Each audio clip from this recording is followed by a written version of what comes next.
All right. On that note, I'm live on my channel. So, hi guys. Hello everyone. First of all, thank you so much for all the birthday wishes. And secondly, here we are. So, can you should I repeat that or do you want?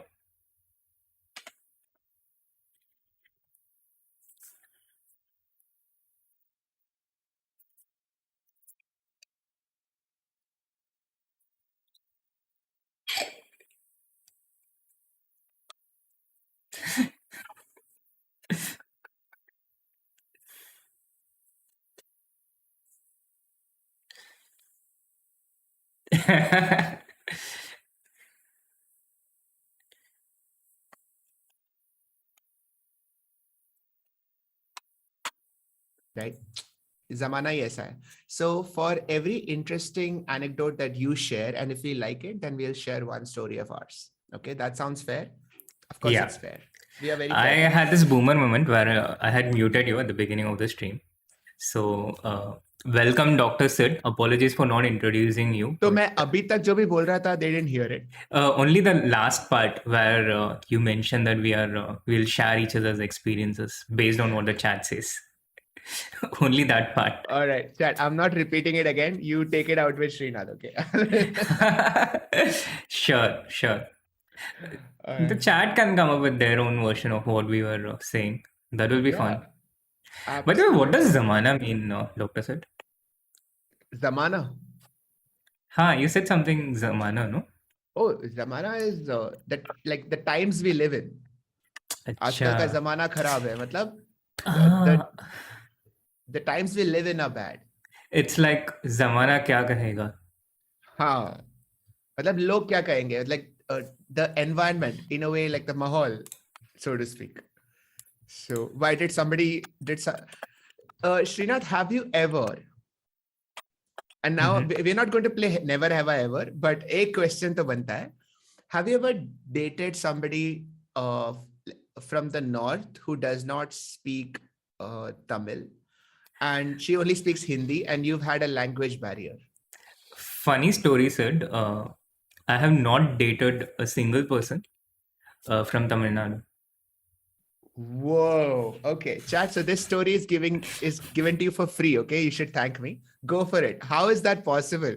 कर क्या रहा था? I don't know. Just that it has always happened that way. But thankfully, because of English, I've never had a language barrier abhi tak. Right. And that's the reason why I've been forced to learn whatever Hindi I've had to learn. That's how I learned Hindi. That's my motivation. So when we think that yaar Srinath कितने प्यार से बात कर रहा है, that's because all the Hindi you know is from dating people. That has been my only motivation till now. And whenever I've been dating, my Hindi has improved. And then the times when I was single, it would decrease sharply my Hindi memory, my recall, and everything because I just lost practice. So this is a tragedy. you would think Okay. that I would lose practice on different things when I was not dating, but it's actually language. So everybody in the country who has that whole discussion, right, of Hindi and Tamil, dude, for your cause, for the sake of your cause, make sure that Srinath is always dating somebody from the north. We want the grandmasters of our country to know Hindi, right? Ladies, find him. I think it just shouldn't be limited to me. Yeah, we should have more of this interlanguage thing so that people know more of everything. Sure, that's why you should have interlanguage things, of course. I absolutely concur. I don't know how many of you in the chat have had a relationship with somebody outside of your state, especially, opposite side of the country. But it is quite an experience just with the difference in the culture. So I have stories to share, but I'm waiting for some really cool piece of tidbit, that makes me think, Arey bhai, this deserves something. Had a good dinner with my parents. Okay, Amanja, that's sweet. Srinath, tell me if somebody in your chat has said something really interesting. Yeah, sure. At the moment, my chat is full on wishing me birthday, so thank you once again. And Yep. also, my chat is enthusiastic about dating someone from the north, whoever is from the south. So I think we started off on a good note, on a Yeah, yeah. unity and diversity. Of course, of course. I mean, in a way, love is all about Game of Thrones style, North meets South. We have to have mixing of cultures, Hmm. man. Otherwise, कैसे होगा? नहीं होगा. Game of Uh, Thrones style is a bit. yeah, I realized it as soon as I said it. Because all I was thinking of was North and South. I swear I had no other intention. Game of Thrones style sounds wrong for so many reasons. Okay, chat. Listen, I have to give a disclaimer. This whole stream is not meant to be relationship advice. Okay, we are just here to have fun. And in the middle, बीच बीच में कुछ sensible बात करेंगे, but वो क्या है वो आपको पता करना है. We are not gonna. Okay, being Adarsh has said something interesting. He said, I released a song for singles on Valentine's. It says, मैं single भी खुश हूँ यार.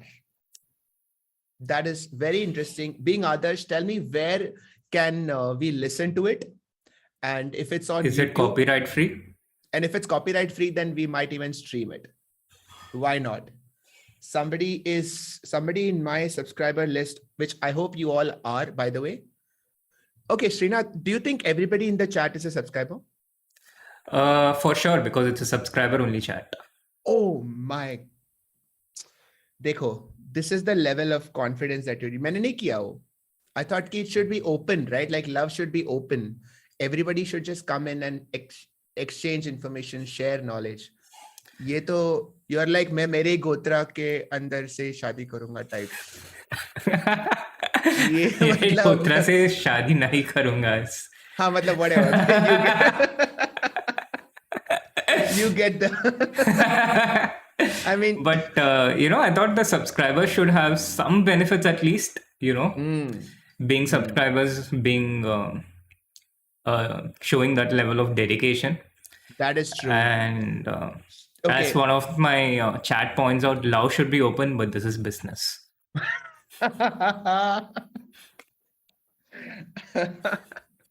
All right, chat. Listen, मुझे बहुत ही specific advice दिया जा रहा है. So for all you know, this is going to become a subscriber only chat any minute. So now is the time. Quickly subscribe और कर लो यार. Content अच्छा है. क्या बात कर रहे हो? Absolutely. Subscribe कर लो and time pass कर लेते, थोड़ा बात कर लेते. अच्छा, he said that my YouTube channel, no, the song is on my channel and it's copyright free. All right. Oh, so being nice. Adarsh, what is your channel name? So just to get it clear and also to explain to my non-Hindi viewers, wait, what is the song's name? Okay, एक second. Happy भी होता है something. Being single भी happy होता है. नहीं, the song was, अरे यार किधर गया? I should have pinned it up. हाँ, got it. मैं single भी खुश हूँ यार. मैं single भी खुश हूँ यार. अच्छा, तो search कर लेते हैं फिर. So मैं single भी means I am also single, right? मैं single भी खुश हूँ, मतलब I am happy even being single. हाँ, exactly. And that is not a difficult thing to believe, right? Absolutely. Single I people mean, are if super you're happy. not single and then you're happy, then I think that's something you. एक second, let me unpack that. क्या क्या वापस बोल? I mean, if you're not single and you're still happy, then I think that's something to exclaim about. Being single and happy is like a default state of mind, no? Srinath, who broke you, man? Who hurt you? Oh, if we open that box, if we start opening that box. All right. Okay. For that, just for that, I'll tell you my story, which is about the North-South thing. So, Srinath, you know that I'm married. Yes. And you have met my wife. Oh, yes. I see where this is going. So, she is a Punjabi, right? And I'm a South Indian. And we met when we were in 11th standard, which is a long time ago, I think 2004. And we did our MBBS together. So हम लोग actually साथ में Sathe college में थे. Saate College is a college in Villa Parla in Bombay. I didn't know that she was a Medico. Yeah, of course. So we did 11th and 12th together, and then we both got into MBBS in Bombay. She did it from KEM Hospital. I did it from JJ Hospital. And at that time, I thought that I was going into a long distance relationship because there was a half an hour of distance between our colleges. So I remember this conversation that I had with my girl that, listen, I don't know if this relationship can sustain it, because you are in a different college. How can this go on? And then after MBBS, I realized that, okay, ye to long distance hai hi nahi, because abhi usko Bangalore jana pad raha hai. And that was when my actual long distance happened. So yeah, that's part one of my story in brief. So this was unlocked by Adarsh's being Adarsh. Yes, being Adarsh shared a very interesting tidbit. We will listen to that song, and that is why. Okay, can a moderator share the link with me, please? Just share the link of a song on chat, and I can just directly play it. I have okay. What other interesting tidbit? Now it's Srinath's turn. Okay, Srinath has to tell us something interesting. Please, something interesting. Just like my language, I have never been in a non-long distance relationship so far. Like I'm literally... तेरी गलती है ना. You don't date anybody from Tamil Nadu and then you say कि सब long distance there. Sid, don't put it all on me. It was not. It's only partly my choice. I mean, it takes two, I know, but okay. But being a chess player, a chess professional, even if you're dating someone from the same building, then also it's partially long distance, because you spend like 6 to 7 months a year traveling outside, and regardless of what you do, you end up being in long distance. So in a way, it's inconvenient, but I think in a way it's also a good thing, because it just removes that one classification. I mean, not classification, one sorting criteria. So you need not necessarily look for people within a certain geographical zone. And when you remove such limitations, your options becomes wider, which is always a good thing, I think. So it kind of hurts when you talk of options, because doctors traditionally, they usually choose their soulmate, their lifelong partner, from whoever is with them on their anatomy dissection hall. वो जो मेरे साथ मेरा anatomy dissection कर रही है, वही होगी मेरी life partner, क्योंकि और कोई मिलती नहीं है. और maximum, the most adventurous people will look maybe in a different batch, but that's it.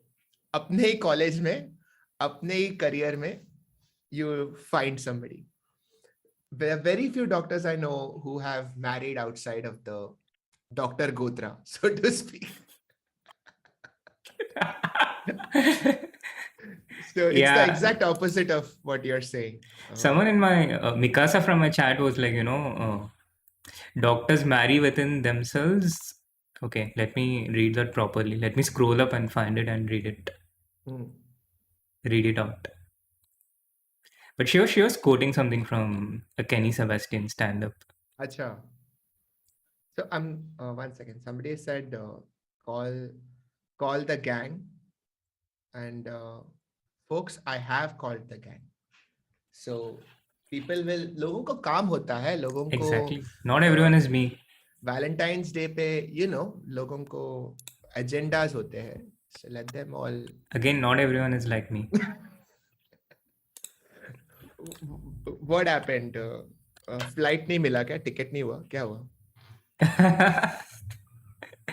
Reminds me of that Kenny Sebastian joke that doctors marry within themselves so they can keep the insanity within themselves.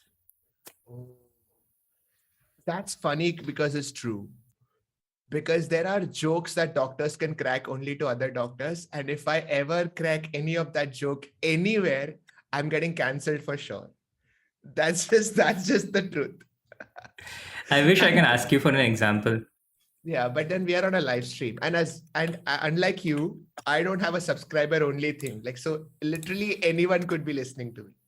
No, anyone So can listen to my stream also. It's just that only they the can't subscribers can they can't chat. chat. Correct. Yeah. Yeah. Doctors are weird saying okay, Kenny Sebastian says that. Oh, Chinmay Mishra said Sid breaks down love, Bajrang Dal breaks lovers. Ouch. Ouch, Chinmay. Why? Why would you do that? Chemistry lab partner. Okay. Let's put up a quick poll. Okay. Let's put up a quick poll. And I want to ask people whether dated someone from the same group. That's fun. Yeah. Is it a good idea or bad idea? So I have always been curious about this answer. What do you think? Srinath, what do you think? If you are in college, okay? Mm-hmm. If you are in college and you have a group, you have 6 people, 7 people, right? Like 3 boys, 4 girls, whatever. 4 girls or 4 boys. Now you are all very good friends. Do you think dating somebody from that same group and you will be in college for another 2-3 years, is it a good idea or a bad idea? It's a very subjective question, yeah. Mm-hmm. But what I would say is it wouldn't stop me, like if I do like someone from that group, it wouldn't just prevent me from dating that person. It wouldn't be like, no, we are from the same group, and if things get messed up, then we lose our friendship or aisa kuch. You won't, even if she's from Madras. Oh yeah, that's totally not That's a deal prejudice that I breaker. Sure. So I remember when I was in college, this was in Sate.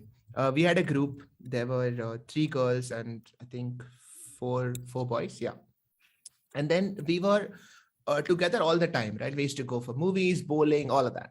And then after around 9 to 10 months, 2 of them started dating. And now suddenly what happened was there is a group within a group. So we are all going out, but then in the bless you, in the middle of the group, there is another group that those 2 people are sort of discussing things themselves, who are now having secrets between themselves. And we have to, give them their alone time now and then. And that dynamic was never there. And at that time, right, like we were 16 or 17. And I remember feeling very annoyed, and I remember talking about it with others, and they were also like, "Kya ye log ko aur koi nahi mila." And I love it. So chat is saying it's a bad idea. 53% of chat is saying it's a bad idea. 57% of my chat says it's a good idea. And like the stream title, I just copy pasted your question from your poll. Meanwhile, people on my chat, let's try and come up with positives about dating people from the same group. Okay. Now, I know I have this good friend of mine who was, dating someone from the same group, and everyone within their group was kind of dating each other, as far as I know. Wow. Oh, I mean, so once it starts, it's an epidemic, right? Then it becomes like a game of musical chairs. So you have to be like, okay, last person standing. I should not be the last one. And then there's a sense of panic. अच्छा तुम लोग दोनों का हो गया, तुम लोग दोनों का हो गया, अभी अच्छा कौन बाकी है? I think that's basically college dating, no? Yeah, dude. So absolutely, dude. Peer pressure. Maybe it's not just college dating. Maybe it's humanity's dating as a whole. So, like in a way, like if you go back all the way to evolution, dating is absolutely a game of musical chairs. Like you have to quickly find a partner before partners run out. I mean, that's the... Is that a direct advice to me, Dr. Sid? Of course. This whole stream has been actually sponsored by your mom saying कि श्रीनाथ को थोड़ा समझा. क्या कर रहा है, कब तक खेलते रहेगा लाइफ में? Mom, I didn't expect you to go to such. We can do this differently. You don't have to go till stream for this. You know, your mom literally went through all your streaming friends and like, कौन समझा सकता, अच्छा ये doctor है, ये थोड़ा समझाए. Neuro. You don't have to get a neurosurgeon for this. There are better ways. He's so not dating that he needs medical help. Oh, dude, why? Manas Chaudhary said, if you date people from the same group, then your child will be of the same group, then his wife of the same group, which means family of same group, and hence a society of same group. Wow. That escalated Which is a quickly. good thing, no? Which is like the idea of dating Oh, man. within the same clan. Yeah, that's true. Hold on, I have to thank somebody. Savita Ramesh, welcome to Sid's Place, Savita. Thanks. Oh for yeah, and I should also give a shout out to Arjun Erigazi, who is in the chat on Oh. this stream. Yeah, baat hai. Arjun, huge fan.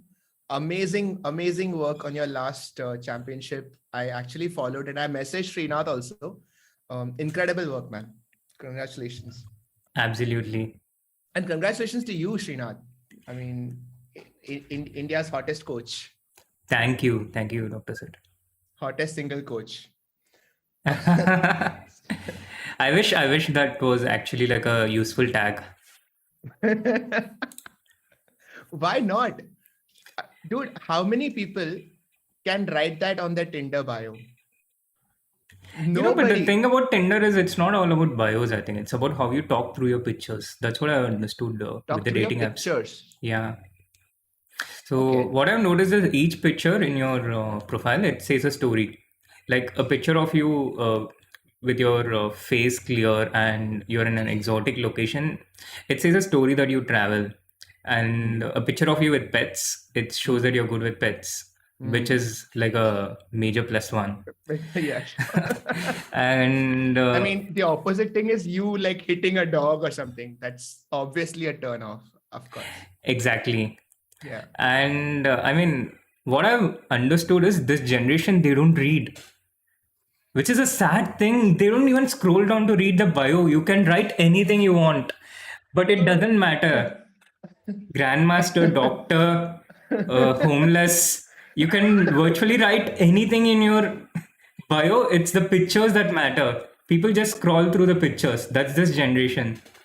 God. Like you could literally say homeless and looking for food. Yeah, we can actually do that experiment, you know. We can. Yeah, but you just put a couple of really good pictures of you petting a dog in Maldives or something, and that's it. Absolutely. So it's you have to have good pictures. That's the dating app game. I can't believe this.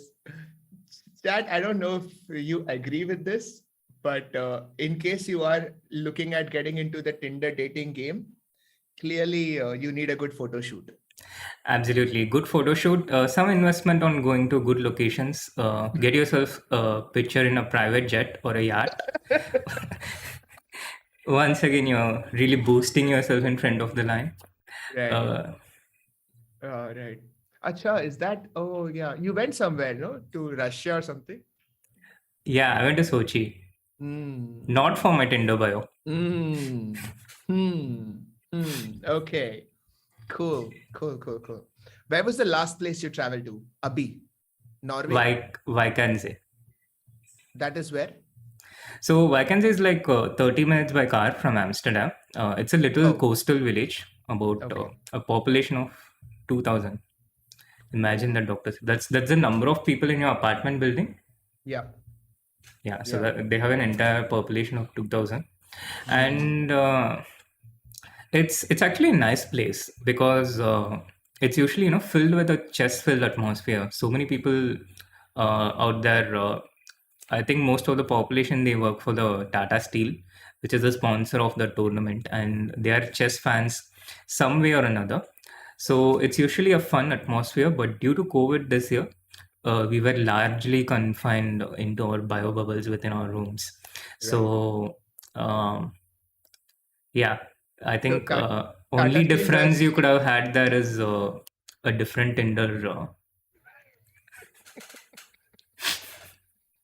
experience. Sure. Yeah. So when Tata Steel does its competition every year, it's always in that same location. Yes, the tournament hall is the same. Meanwhile, Nihal is also in the chat. आज क्या हो रहा है? Like, are all the grandmasters in a mood to discuss love?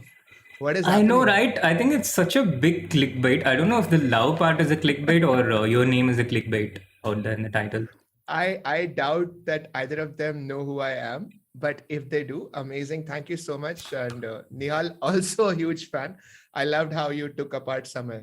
That Oh, was okay. I got fooled. Member changed his name with okay. a profile picture. Okay. So, dude, for somebody who's on Tinder, that's not a good sign if that's all it takes.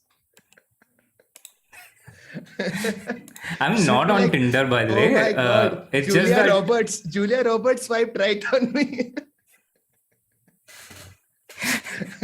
Srinath, just because she's not from Madras doesn't mean you fall for it. Okay. but Sid, that's still a swipe right. अरे यार कितना रुलाएगा यार. But okay, I mean, I'm not on Tinder. I'm Hmm. not on any of the dating apps. It's just that I don't have to play to know stuff, just like in chess. Wow. That has there ever been a better mic drop moment of a grandmaster showing swag? Okay. Let's unpack that. GM Srinath. What do you mean that you don't need to play to know stuff?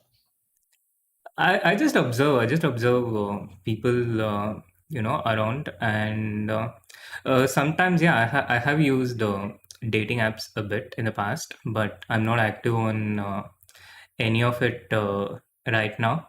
Mm-hmm. And so, yeah, I have looked around, and I've tried to understand how the algorithm works. I've tried to, not quite the neuroscience of dating apps, but I have tried around with different profiles to see how things work, and So that's where I draw my conclusions from. I have looked around. Is what was traditionally Tinder before Tinder came around? Like quite literally, people were just looking around and swiping left or right, except that they were swiping left or right in their heads. And what Tinder did was to take that whole experience and make it into an algorithm. Absolutely. I guess Facebook started the whole thing, yeah, with the ratings and stuff, Right. and And you know, the brilliance of it is that the biggest challenge that people face when they say go to a bar and they're trying to pick someone up, the biggest challenge is, are they interested in me, or are they even looking for a conversation? Maybe somebody is there just to have a drink, maybe somebody is there just to hang out with friends, they don't want to be disturbed, whereas somebody else is there looking to see if is somebody interested in me, am I getting to talk to someone? Now how do you know the difference? One is of course body language and all of that, but if there is a sign that says that yes, you can approach me, or no, don't approach me, that would make the whole dating scene so much easier. And in a way, that's what Tinder does, right? Like, yes, I'm available, or no, I'm not. Like, you can just take your profile off. absolutely. You know how, Uh, like in hotels, you put a sign outside the door saying, yes, clean my room, or no, don't disturb. That's what you need in bars. There has to be some signal that says, हाँ ठीक है बात कर लो, अच्छा ठीक है, fuck off. बता. what you're saying is absolutely true, but again, it would be nice if it wasn't a dating app which is doing this. It would be How is? nice, some kind of a VR, where a kind of, let's say, it's difficult, but imagine Tinder being in real life, Mm. where you can actually see people. where you can actually see people and you can have these different experiences. I think that's what things like speed dating is about. Events which are being organized as such. Uh, I would find that personally a lot more fun than the apps themselves, because there's something about these apps which kind of repels me. It feels okay. I concede that I'm old, but it the idea of dating from an app, it just feels a bit repellent to me. Uh, First of all, you're not old. You're just older by 1 year now. Today, there is. Old. I get I get what you're trying to say, but in a way, like your brain does make it real.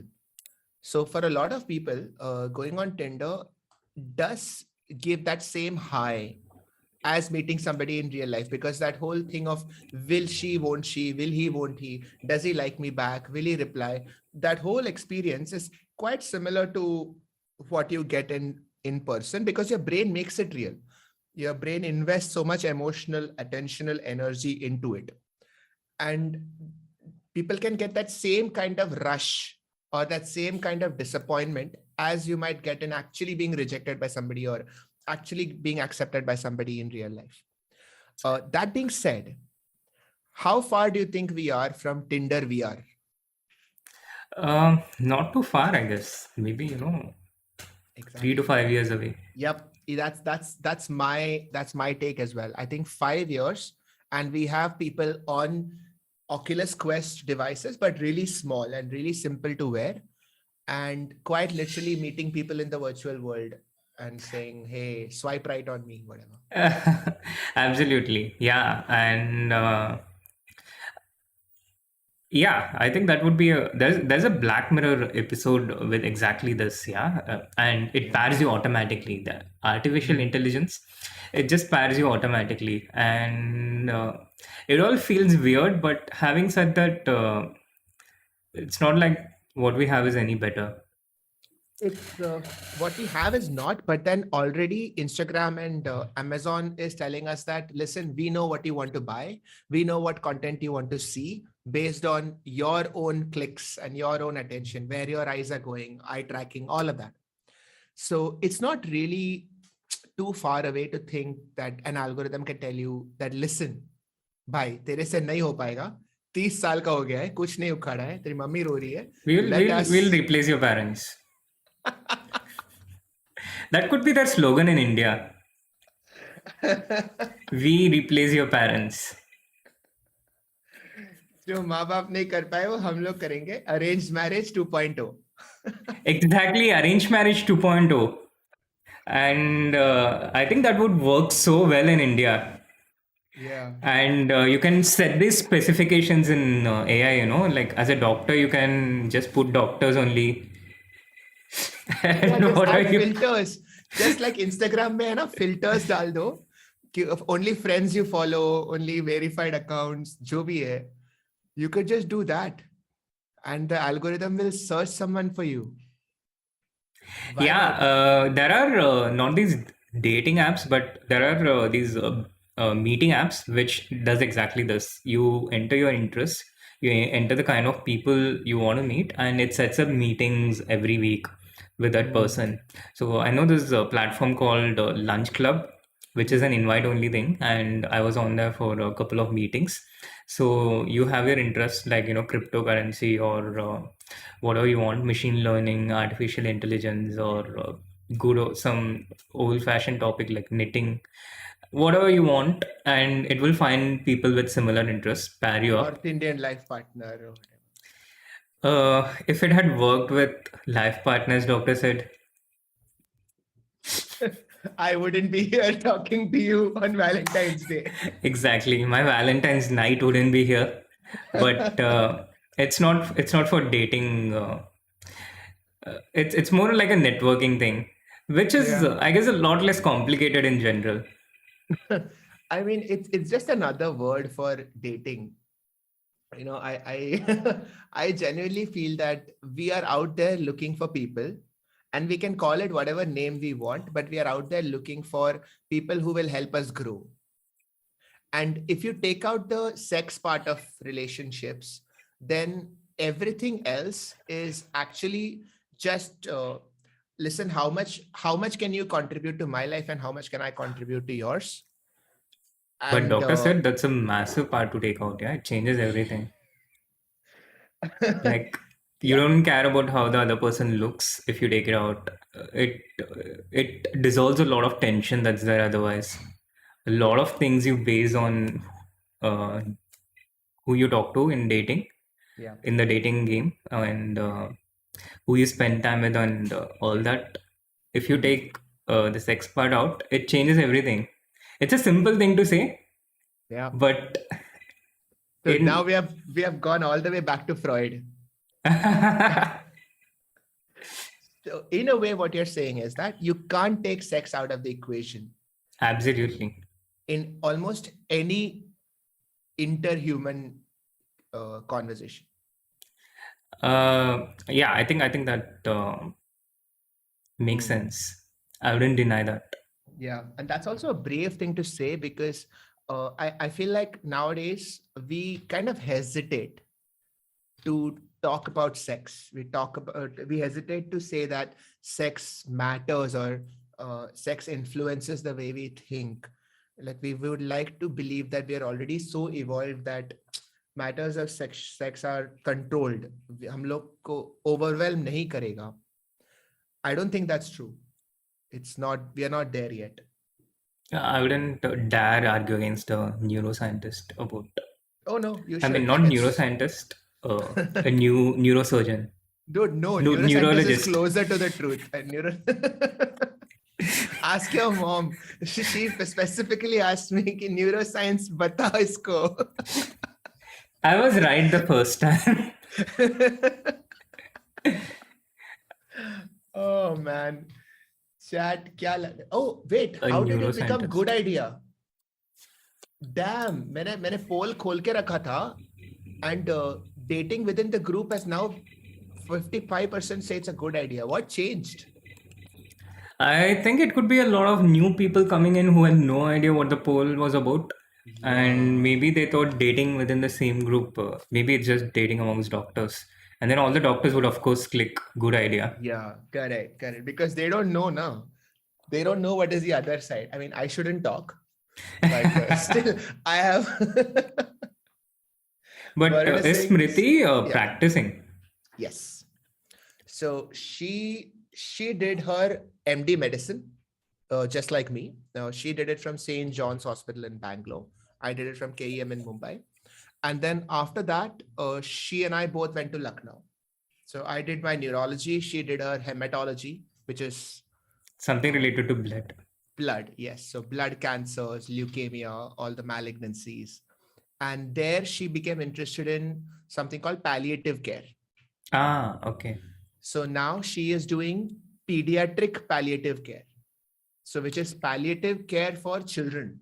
So children who are affected with cancer and all that. So how do you give palliative care to them? So she's now doing that in Bombay. So yeah, she is practicing. And Okay. that's so Abhi, if you have trouble remembering neurologist, try remembering pediatric palliative care specialist. It all starts with PA. It's just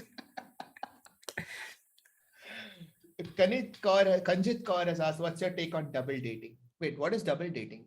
Double Like dating with is when you're dating two persons two people. at the same time, I guess. Oh, wait, I thought that used to be called cheating. Uh, There's a new term for it. Oh, brilliant. Okay. so I think what it means is there is a clear agreement when you're dating, when you're so first of all, when you go out on a date with a person, you're not immediately dating that person. And after a few dates, let's say you are dating that person, then it's also a choice to keep it exclusive or non-exclusive. There's like an I, algorithm. Or no? yeah, kind of. That's Yeah. how I think that's how things are these days. So what are the pre-dating dates called? It's just going on a date. So people just swipe right and left on the app, and then they have a few people they talk to, and No. then they a few people they filter out with video chats or whatever, and then they go out and meet that person. That is the first dates. Yeah, And but that's like a then pre-date because you're still not dating. exactly, you're not Mm. still dating, but it can still be called a date. Mm. But dating is the next step when you have been on a few dates with that person. Mm. And I could be wrong, by the way, because I'm not a dating coach. I'm just a chess coach. Yeah, but then there are a lot of similarities because there is speed chess, there is speed dating, there is yeah. Okay, we will find more similarities Chess as the is not so conversation goes. complex, Sid. You think dating is more complex than chess? Oh, for sure. I'm pretty sure the number of possibilities are a lot more. Mm. And in chess is finite Hmm. at the end of it. But whether it is finite or infinite, for a human mind to calculate, if even if the finite number is big enough, doesn't it come close to infinite for a human mind? We are not talking of computers. Can a human mind calculate, or can an average Absolutely. human mind calculate? No human mind can ever do that. So, as far as humans are concerned, it is infinite. It is Hmm. true. But, there are a lot of good things about chess. One thing is, for example, uh, there's a clear measure of what is correct and what is not so correct.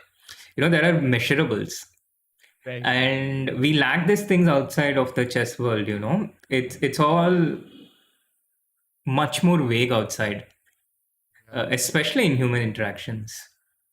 So when you ask a girl, ki, tell me what I did wrong, sometimes she won't be able to explain exactly. It's Whereas in not you, it's chess, me. like in chess, you can see the evaluation bar drop, but in a relationship, Exactly. yeah. In chess, you know exactly what mistake you made, and then you can play better the next game. In relationships, it's not as simple, and And it's in a relationship, the other person waits for you to make your move and then only moves. But in chess, but in a relationship, they can pre-move like 7, 8 steps. absolutely, and the game can also end anytime. मेरे को नहीं खेलने का.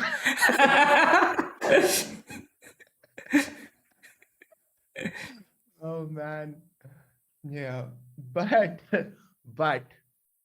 the the possibilities are also what makes it fun. True. It is fun. Like, a lot of human activities. I mean, I shouldn't leave things so vague in a stream like this. Now भाई that I've said क्या it. बोल रहा है यार ये मतलब श्रीनाथ क्या बोल रहा है आई डोंट नो चैट तुम ही समझाओ मुझे like a lot of human activities chess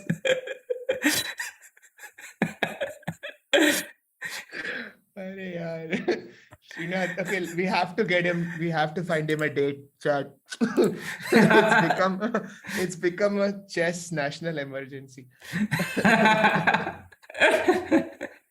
Okay. Um, Bharat has asked, most Indian doctors are conservative. They don't talk much about sex. Oh, I'm not. I mean, in a way, that's true, but I don't think it's about Indian doctors. I think it's an entire generation. I think the newer generation of doctors do talk about sex. I mean, I think they Instagram there are a lot of doctors who are into sexual education and all that. So I don't think that's true. Mm. But then older generation of doctors, definitely, I think they do hesitate to discuss about sex. They do hesitate to ask about, uh, like they forget to ask about sexual health. And this is something that I've realized that you don't have to be sexually unhealthy to be distressed by it. So a lot of doctors don't really ask if are you happy with your sex life, and sometimes that can be a cause of frustration for people. And I don't know why Srinath is so happy just hearing about sexual health. Oh no, I was reading my WhatsApp chats. That's an even better question. Why are you so happy reading about? Someone complimented how I look and my shirt. Ooh, all right. Okay. All right. That's always a good thing. Now you know. This is the picture for Tinder. I should, if we are talking about Tinder, I would have to work a lot harder. Yeah. I mean, But also, while we are on the topic, one thing is I think a lot more people in Mumbai are on dating apps compared to Chennai. So, that's one thing. Uh, I think Chennai in general, I mean, it's a bad idea to generalize like that, but I think the dating pool is smaller on average. I wonder where can we get the data on this? I'm sure you're right. I tried for research purposes. I tried. I tried to understand the percentage of people, using apps on different cities, the dating apps. Yeah. Couldn't get it. Really? I mean, don't you have direct access to like the Chennai Ministry of Information and just ask them, dude? Like, It just comes under the central government, Dr. Sid, the oh, Ministry of Information and Broadcast. okay. So you need contacts there. Okay, chat. Yeah. If you can find this data somewhere, then we would really appreciate it. How many people do you think will be on dating apps? All dating apps together, like Tinder, Bumble, everything. In Mumbai versus Chennai, it'll be an interesting one. I think Mumbai will have around 10 times more. For sure. I mean, of course, Mumbai will have larger numbers in everything, except number of grandmasters and such things. Ooh. Okay. But I think I Sure. think the dating apps, the number proportion will also be higher. Yeah. I swear, dude, like when Srinath is about to give you a kick in the gut, you won't even realize because he's just smiling all the time. All right. Mikasa in my chat says less than 5% in Chennai versus around 60% in Mumbai. It's like a 12 times number. Source. I need source. Where is this from? You know this guy on Twitter? He became really famous because he would just go around typing under random comments, source question mark. Like he just went around. Anybody who would say anything, some minister would say something ki acha humne ye kiya. Source. Just That's actually a good thing. Yeah. So chat, we are back to our I'm going to stop this poll, by the way. Good idea has won. It seems that everybody thinks the good side always wins. Sources, trust me, bro. Yeah, that's worldy. Yeah. So the question from the start of the stream chat still remains this. Tell me something interesting that has happened to you in relation with Valentine's or your own love story. And in return, Shri and I will share something interesting that's happened to us. All right. So that game still continues. Game of truths. Yeah. I mean, there's no point in doing dare because life is a dare. Let's just play truths now. Being on stream itself is a dare. Yeah, I think so because Yaya was going to join and I don't think he dares to. Yeah. And he said he would dinner ke baad aayega. I don't know, guys. Do you think Yaya will join on a stream where he's supposed to talk about love? So, Shri, somebody has asked that if you already know that you're going to be traveling a lot, how does that affect the calculation? Because even when you start talking to somebody, are you already going to tell them that, listen, before this goes any further, you're only going to see me 3 months in a year? I think maybe this would have been something that stands out a few years ago, but I think these days it's also not entirely unusual for people to meet online for the first time and have online conversations complemented with real life meetings. So in that sense, I think it hasn't. I feel it's just not an unusual thing anymore that you're connecting with the person mainly virtually and then meeting them once in a while through the initial stages of the relationship. I think this has become normal across the world, just how we function in general in the dating world these days. And the COVID scene has just made it all the more virtual. Exactly. So post-COVID, the behaviors that were normal to chess players has become normal to the general public as well. Being home all the time, and connecting with people through apps, and before meeting that person, you go through a vetting process. You have calls first, you have video calls, and then you meet that person. All the things.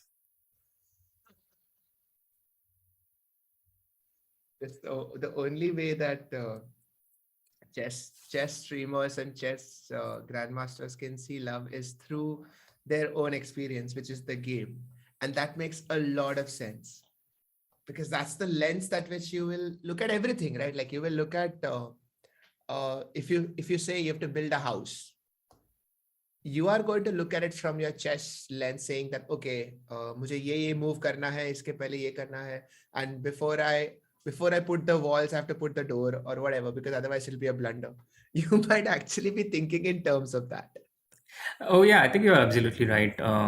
Everything every aspect. I usually have these steps, visions of what I want, how things should be at this point, how things should be at this point. And again, the normal average public would call that as overthinking. But it's just how my brain automatically functions. I'm like, this point, this is how things are. This point, this is how things are.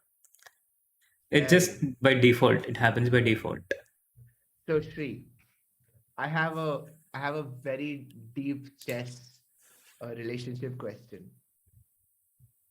Okay. In chess, you two are on opposite sides, and it's a single player game as far as you yourself are concerned. It's not a team sport, right? Like you are playing by yourself. It's your decision. You think, you calculate. But in a relationship, sometimes it's not a single player. Hmm, hmm, It's hmm, a hmm, hmm, hmm. it's a doubles game. True. And I think this is a very valid point and also a potential problem because what I've noticed amongst myself and fellow chess players is we can have a very, very strong sense of individuality and independence. And it can be an obstacle, in being inclusive of another person in in your life or, even when you're working together on something. Because it is literally like playing hand and brain. Relationships. Yeah, because in a way, you will say something and that person has to interpret what you want in the exact way, or you might get super annoyed, like, no, I meant the rook, not the bishop. Why did you?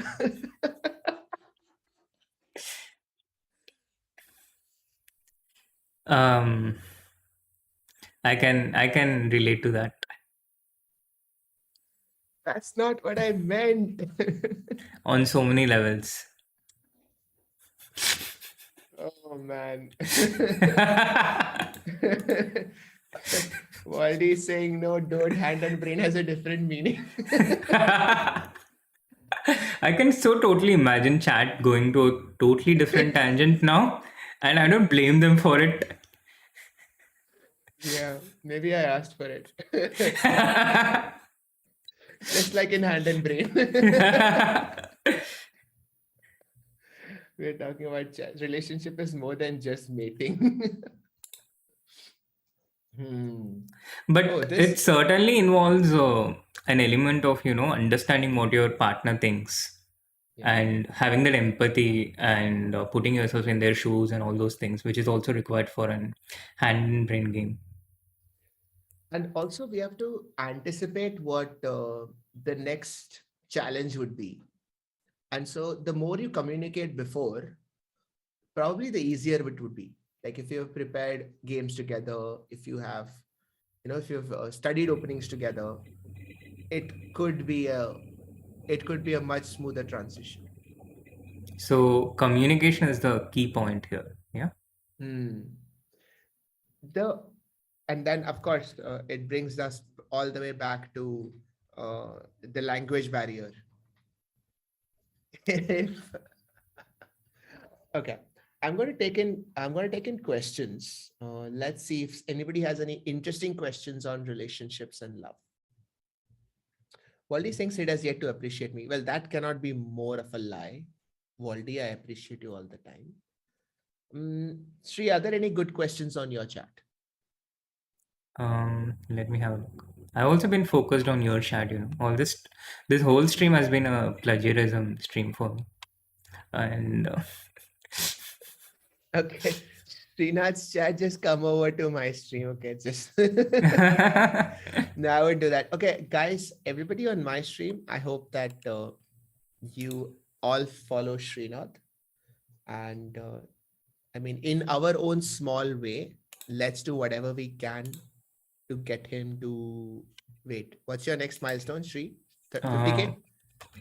yeah, sure. 50K. I think we can keep it as 40K because I've been Yeah. stuck at 38K for like 3 months Oh, now. what? It goes up like 10 subscribers after every stream, and then it goes down 10 subscribers when I'm not streaming. It's like the international master title, the 38K Like number. 10 elo points up, 10 elo points down. Exactly. Yeah, I heard about Magnus Carlsen winning the championship and then losing 10 points or something just because he drew against somebody in the Norwegian league. Exactly. Exactly. And yeah, that was incredible. Uh, so much hard work. And then Yeah. there are actually pretty interesting questions on my chat, which is why I got a bit distracted. Hmm. And yeah, a lot of interesting topics. So one is about school romance, which I think is very interesting and relevant, Yeah. considering that at least my demographics of my chat, most of them are, I think, In of a school? very young age. Hmm. School romance is just so beautiful because it is the first time that you are even aware of what that heart racing feeling feels like. I still, I mean, it's not love. You can't yeah, I don't think you can call it love because I believe that love is too broad a term. But yeah, romance is a great word. Romance is a great word because you just you feel like suddenly all your other friends ek taraf and that one person ek taraf, and that is, since that's the first time that that's happening to you, you're not really sure how to process it, and it's an incredible feeling in retrospect. Have you had that in school? No, because I didn't go to school. Bhai. So either me or Suhani, I think it's the same answer here. I really need to We need, stream yeah, with yeah. people who've been to school. Yeah, like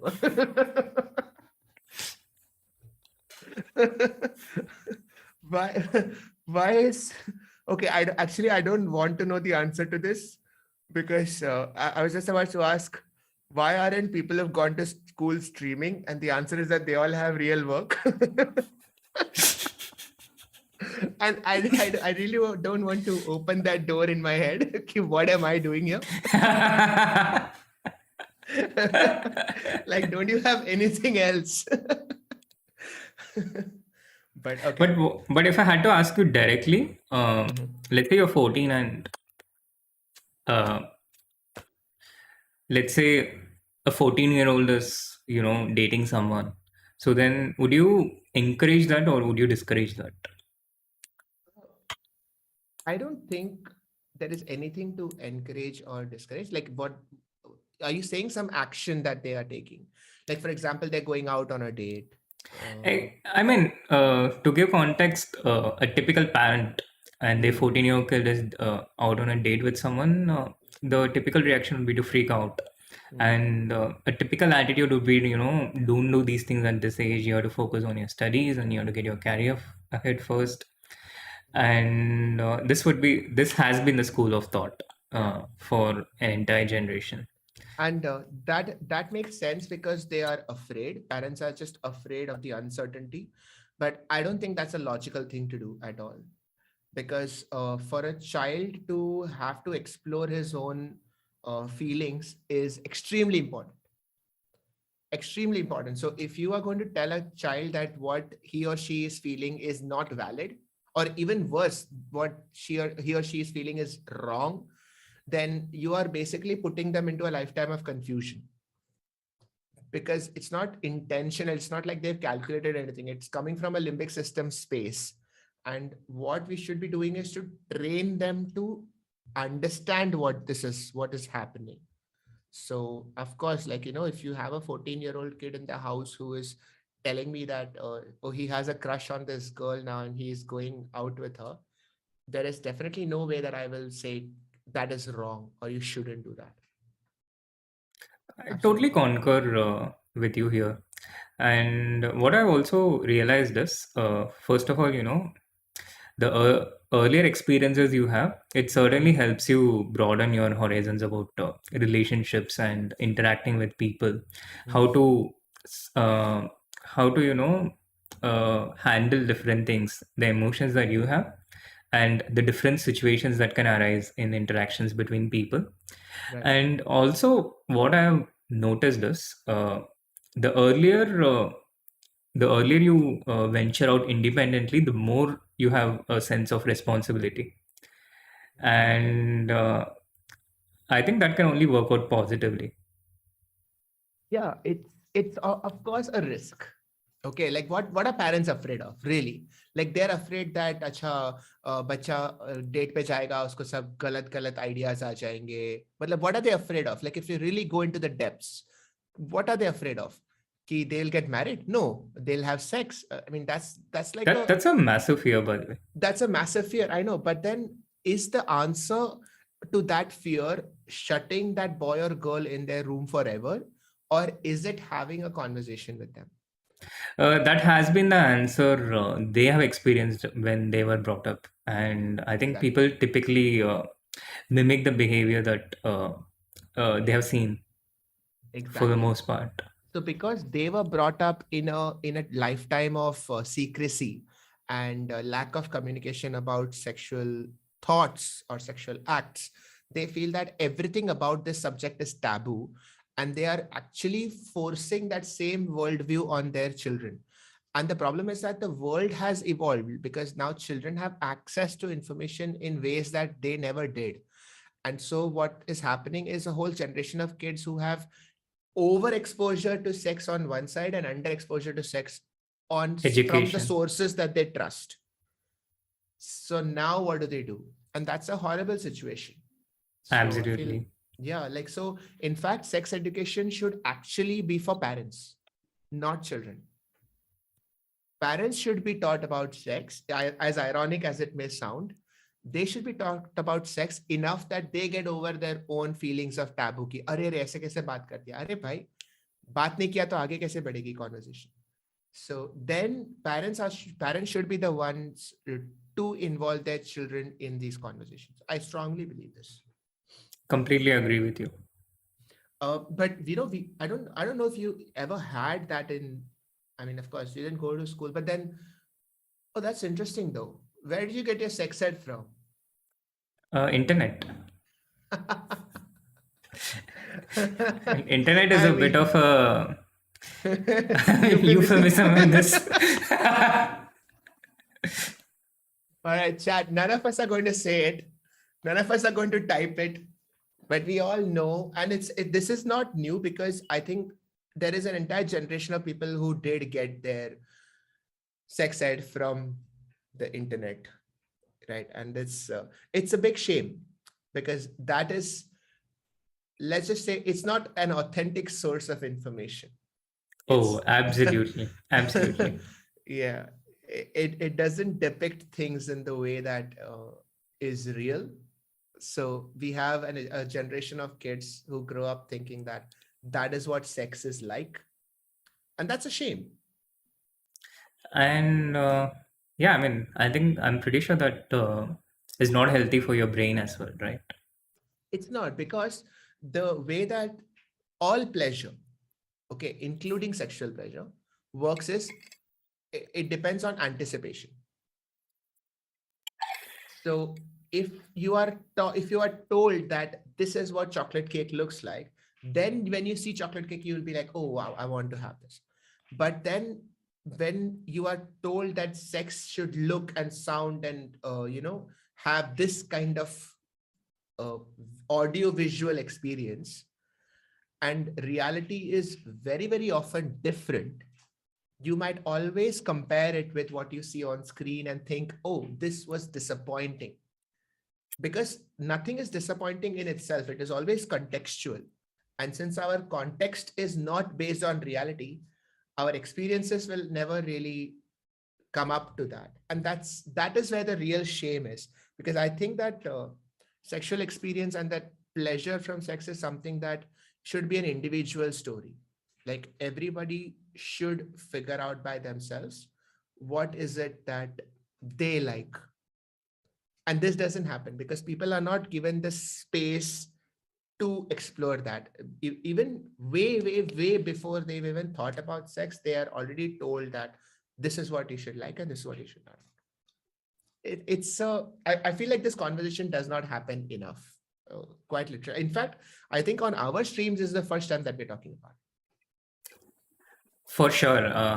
I mean, in my streams, in my channel, I'm really, going. I'm really breaking boundaries, Yes. but it had to be. I'm absolutely happy to do it because Correct. that's And that's the how. attitude for sex also. I'm just kidding. Will Suhani and Yaya be joking? I assume you mean joining, and I don't know. I think I have shared the link with them, but I'm not sure what is their scene. Is it only me who dated a person from 13 till 18? Okay, that's quite an achievement actually. Mikasa. Uh, but I guess no. What Hey, wait. Mikasa is in your chat? Mikasa sounds familiar. Is this the person who made the star birthday gift for you? Yes, yes, yes, yes. I She's noticed this amazing. on your Instagram post. Okay, cheers, Mikasa. And I actually don't know anybody else who dated a person from 13 to 18. That is quite unique. I think I might. I think, I mean, maybe not 13 to 18, but starting to date at 13 and having a long relationship. Wow. That I've known such people. Okay. And in my chat, there's Manas, who's I think 16 years old, and Mhm. he writes, "I really like audio visual experiences." Good for you. I mean, what a way to put things. Yeah. I'm not sure though if I should be happy or sad about that. No, you don't have to be anything, dude. Just One don't of the judge, yeah. Yeah, absolutely. One of the pitfalls that we fall into is that we feel like we should have an opinion on everything, and most of the times we don't. We don't have to. The only thing you check is, are they doing something illegal, and that's it, or harmful. I mean, these Hmm. are the two things that I always try to verify everything against. Is it going to harm them or others, and is it illegal? Otherwise, like, go for it. Do whatever. It's fine. Um, Swami once said, Srinath on a stream about relationship. Why am I not surprised? Ouch. Wait, who Srinath, wrote that? Ah, what, Siddharth. Siddharth, yeah, what reputation you built, man. I don't know, yaar. I was not in any of the relationship streams last month. I don't know how I got this reputation. I mean, yeah, I understand. Yeah, I mean that's his brand though. So maybe that's why he doesn't want to come today, because he's like, I don't want to reveal my next poem ka topic. Ankit is But saying, do you feel love would be a thing if books and movies didn't romanticize it? Was there love in the jungle? Was there I love think in the jungle? I think so. I think that books and movies didn't start stories. I think stories existed before, and books and movies were trying to capture it. But stories preceded everything. In fact, stories preceded spoken language also. Uh, Even before there were words, there were depictions. You draw a bird because that's what you see. You draw a bull, you draw a woman. So even in ancient Egypt and all that, even before there were letters, there were still stories of creatures and humans. So stories have always existed, and So there love is goes a our story. picture bias, which we have on dating apps. Yeah, exactly. We are evolutionarily wired to look at pictures more than words because words came much later. Yeah, for sure. Yeah. And if you Writing really was. want to play the evolutionary game, you should pose a picture as like an Egyptian something, because probably that's where it is really hardwired. Srinath, this We could can be do the that experiment. experiment.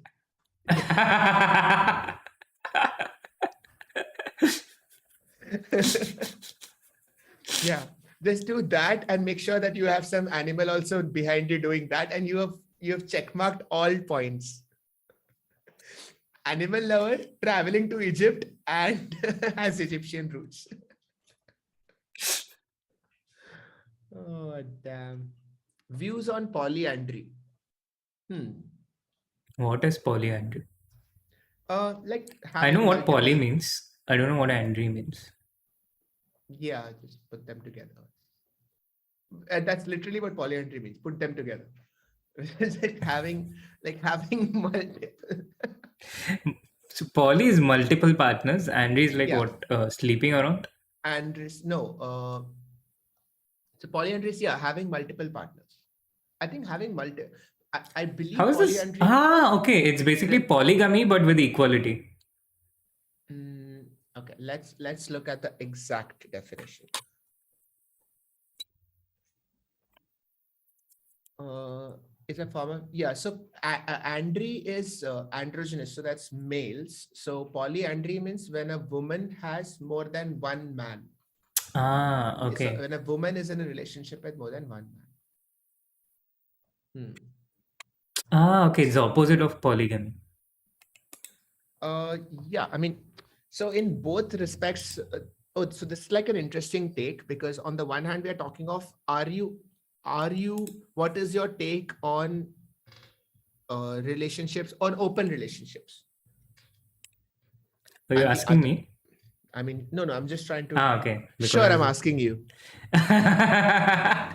I mean, why would I let go of such a juicy, low ball? Like, acha, six mari do, yaar.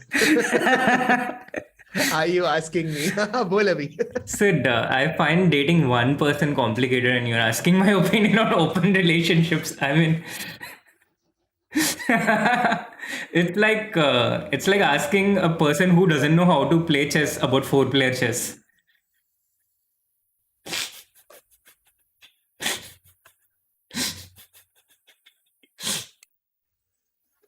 I can't find one person to play with. तीन लोगों को कहाँ से लाऊं?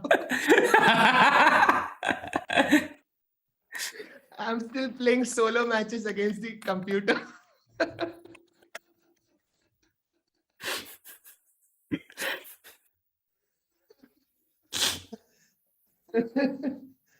Oh, damn it. All right. So from now on, four-player chess is our euphemism. The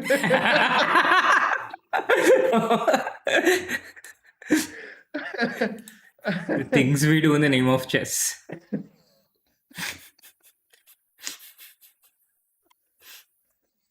Yeah, dude. Chess is the answer to everything.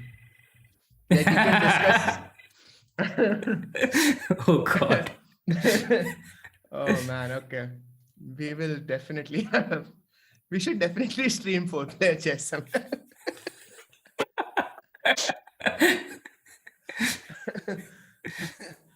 All right. Siddharth Singh, that's why every relationship stream must have Srinath. He's the pro. I agree. Nobody else could have thought of four-player chess. Manas is saying I play solo chess every day with audio visual experiences. All right. Oh my All god. right. Enough. Enough, Manas. chat. Time to grow up. Time to grow up. Okay, enough. We're not in school anymore. All right. I think Manas might be in school though. Yeah, maybe. Oh man. So, Srinath, my another thing that really continues that conversation about chess and relationship is that in chess, you screw up, you make a mistake, you learn. When you talk of relationships and you screw up and you make a mistake, and suppose it does break up, you don't take it in the same way as you would take a chess match.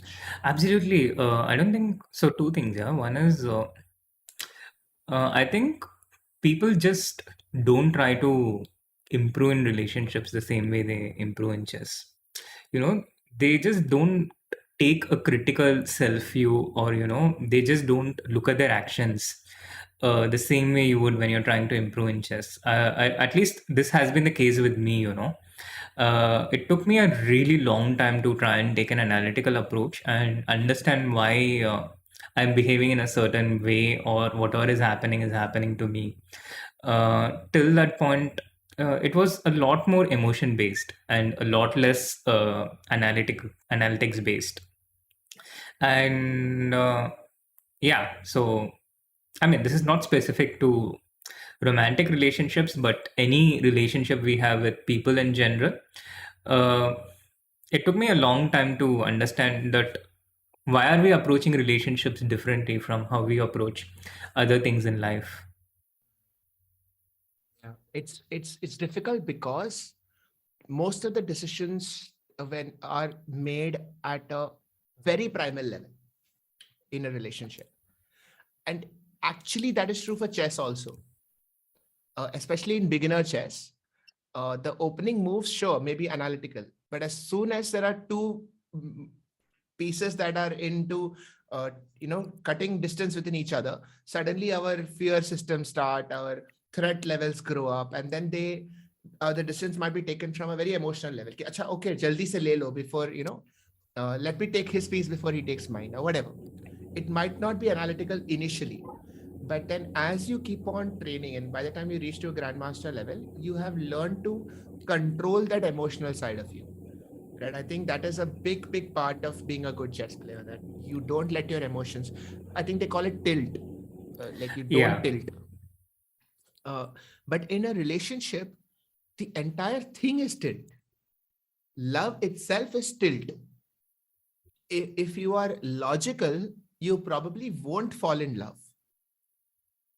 Because when you are in love, at least in that initial stage of love, your prefrontal cortex literally goes out for a walk and tells the limbic system, "Acha tu dekh le, main thode time ghum ke aata hu." Because the prefrontal cortex is just in the way. You don't want logical thought. Like, you want to be in love. You want to be head over heels. You want to like stay up all night and talk to that person. Is that logical? No. Do you do it? Yes. Do you like it? Yes. You want to think about that person all the time when you are at work, when you're talking to your friends, when you're with your family. You have that dumb, stupid smile on your face, and your friends are making fun of you. Ki, bhai, bas kar yaar, kitna has raha hai. Is that logical? No, but you do it? Yes. So the whole story of love is actually like a cognitive imbalance. So probably because it is based on that, the prefrontal cortex has a lot of trouble coming back and taking charge. Because the limbic is like, screw you, abhi tak maine sambhala, aage bhi main hi sambhalunga. You're doing well. Thank you. Yeah, and that is where the problem happens, because that is where you say, no, the honeymoon period ends. That is the honeymoon period ending, when the limbic system can't manage it and the prefrontal cortex has no idea what to do. Right. Tabhi breakups hota hai. Maximum breakups happen then, when all the things that you found cute on your first date are now just annoying. Because now your prefrontal cortex has come back. It's literally like your parents coming back to a party. Like, what happened in this house? Why is there such a mess? And now the limbic system can't explain. It was fun. Earlier, I really liked this. Dude. So how do you make sure that this imbalance doesn't how can you first of all remove this imbalance, and if you cannot, how do you mitigate this? How do you minimize it? The way to remove the imbalance is to keep bringing in your prefrontal cortex now and then to keep it updated. So even when you are swept away, when you are head over heels, I think, and these are the most healthiest relationships that I have seen, they will be able to take a step back and evaluate the relationship and talk about the relationship from a slightly detached perspective. Talk about the possibilities, talk about what will happen. And that shouldn't ruin the experience. That doesn't mean that the madness stops, because you should experience that madness. It's one of the only socially accepted madness that is there in life. Apart from being Every other, addicted to chess. sure. And yeah, that's not a problem at all.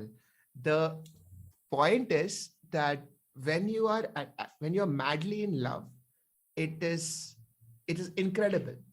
But you also need to know how to make a safe landing, because this is literally like, you know how to take off a plane and then now what? Like, you have to come back down to earth. So learning to land is a big part of making a relationship successful.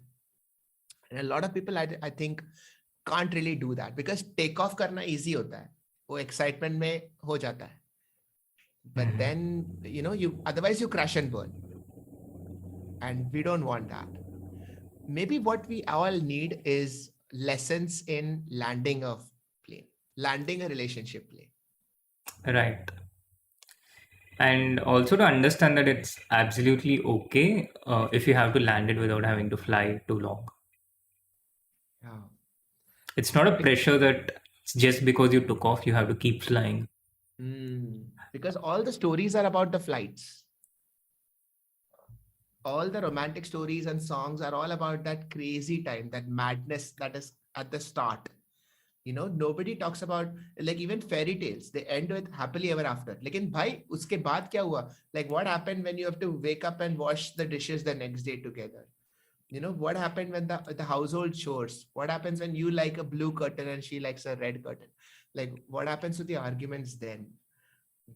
That we don't talk about it. That is all part of landing the plane. True. And when I was seeing people in my early 20s, I was also stuck in this, trying to make it work no matter what kind of thing.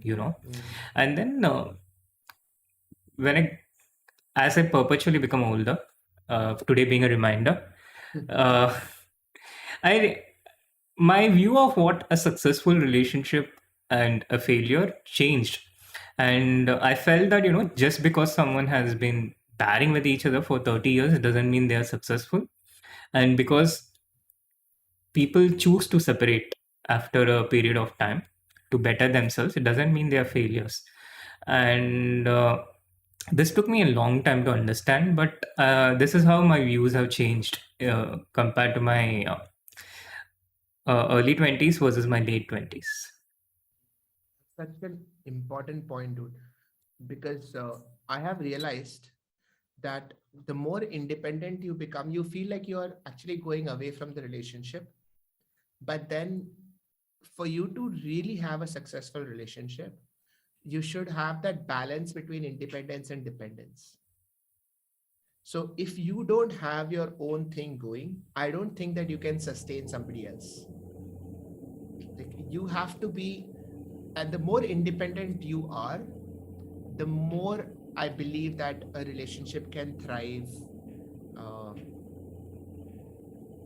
Thrive changes. Uh, okay, let me put it this way. As two people grow, they will obviously keep on becoming different, more and more and more different. And then they will say that, oh, you are not the same person that you were 10 years ago, 5 years ago, 2 years ago, whatever. But then because of that growth, they are now different people. Now, if there is still love, if there is still a desire to stay together, then I believe that if the more different they become, the more experiences they open up for each other. If they have an open mind, that new person will bring in new experiences that you yourself would have never had.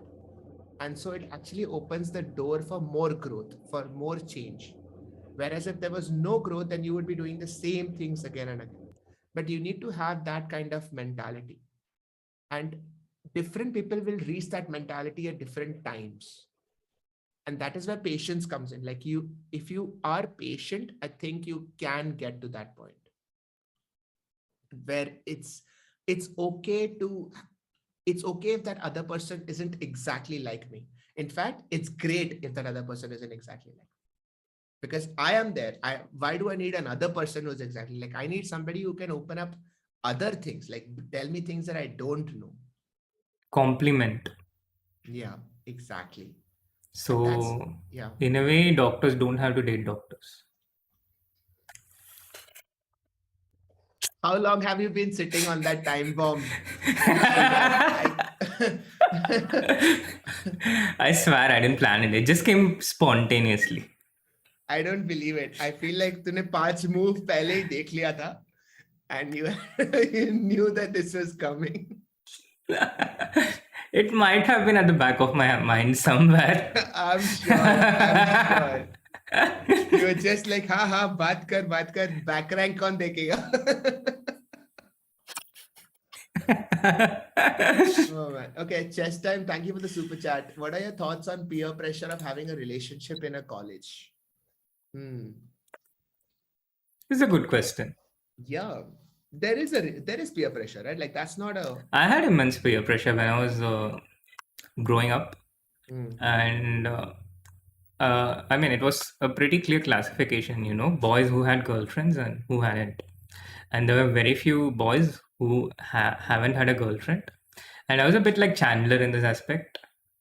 I still continue to be. Why are you like Chandler? So Chandler had his first girlfriend. Okay, not in that sense. I mean, I can now I can now imagine that it can be interpreted in many different ways. But Chandler had his first girlfriend quite late, so that's what I'm talking about. Right. Chandler had his first girlfriend at the age of 19. I think it was 20. Yeah, 19 or 20. Yeah. I was don't 19. remember. French trivia. When did Chandler have his first girlfriend? I think it was 19. I mean, I remember the answer to that question they had in the quiz. Yeah, exactly. But I don't That was think that 20. was the question, dude. But The that's question he was didn't need to be in a something else. relationship. This is so problematic. Srinath is so problematic, dude. Srinath is super problematic. How am I problematic? I just pointed out something logical. All right. Okay. All right. All I'm saying is that was not the question in the quiz. That's all I'm saying. And you're saying you're like Chandler. Continue. Well, Anshika is like, 19 or 20 is late. Really? It was late within my peer group. Yeah, I mean, I started dating when I was 17. I mean, that's in the same ballpark, right? 13 Yeah, is but quite different early. generations. Yeah, correct. So the person who was saying that she dated when she was 13, that's probably like the next generation, right? Even in my generation, so even though I didn't go to school, at some point I got in touch with my schoolmates through Orkut. Sure. And Orkut. many of them were at relationships when they were like 13 or 14. I Really? mean, what they thought was relationships And at this that was time. in Chennai. Yeah, this was in Chennai Damn. Okay. within my school. And in any case, I think 70% of my classmates, the school classmates, they are all in USA now. So that's the community, the school type of Yeah. community that was. Which is why I don't know a lot of people in Chennai anymore. Yeah. All of them have gone to head of head become CEOs of Engineers. California startups. Hmm. So yeah, I feel like there is definitely pressure, uh, but in a way like that, there are many childhood pressures. It's not just about finding a relationship. Like there are childhood pressures of being good at sports, for example. Like I remember in the school break, we would all play cricket, and cricket is quite literally like the one sport that I've never like. I love watching it, but पता नहीं यार खेलने के समय मुझे stress आ जाता है. It's like especially overarm cricket. I enjoy all other sports like football, swimming, every other sport. But cricket, playing cricket always used to give me a little bit of stress. And I think it's because of the amount of pressure there was to be good at cricket. It's crazy. And that is going to be there. The only hope is that you deal with that pressure. You feel like, okay, this is something that is socially important, but then after a while you figure out that you can be your own person, and True. that's about it. True. I think we experience this in different ways in our lives. Yeah, that it's about fulfilling the best of your potential, not being better than someone else Mm, in yeah. anything. The- I face this a lot in chess also. Always being compared to people who are better than me. Always trying to look who is ahead and feeling bad about myself. And this was how the society conditioned me as well. And for a long time I was also victim to this thought, but then again at some point I realized that the reason I started playing chess was to have fun, to enjoy in that moment. And yeah, you learn many things across experiences.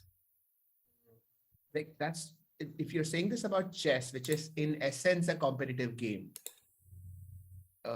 love isn't even considered as a competitive game, and we can still make it competitive because after all it is a story in your head. So definitely if it applies to chess, it should definitely apply to love. I mean, if we compare dating to a musical chairs game, then it certainly is competitive.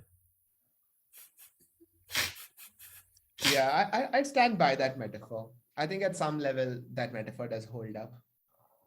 So here's the thing though. Uh, I think that you can only have a fair competition if the finish line is clearly defined. Like say that the game ends in 10 minutes or 10 hours or 10 years. And if we put that, like if we say whoever wins, whoever is the happiest on in exactly 10 years from today wins the game of love. If that is an abstract thing, then sure, we can all compete. But there isn't anything like that. I mean, socially, we do have such competitive checkpoints. Like what? Like who Like, gets married first or something? uh, I mean, I see people going all around saying 28 is the perfect age to get married. By If what you don't get parameter? married at this age, then the time you have kids, it will become too late, Mm, etc., etc., etc. I mean, mm, there are templates out there yeah. and checkpoints, and there's a check mark with each of these checkpoints Mm. within a huge range of dynamic and variable factors across times. Now, this opens up a whole Pandora's box because having a child is a very different discussion from being in love. And of course, I know how all of those are clubbed together in the same conversation, but love is a story. Love is an abstract story that we create in order to explain certain biochemical reactions that happen in your brain. Childbirth is is almost completely biological. Whatever the story you want to create doesn't really impact childbirth. So therein lies the problem. So because of the story of love, And because we are not satisfied with the story of love till we are 32, 35, 40, we feel that childbirth should follow love.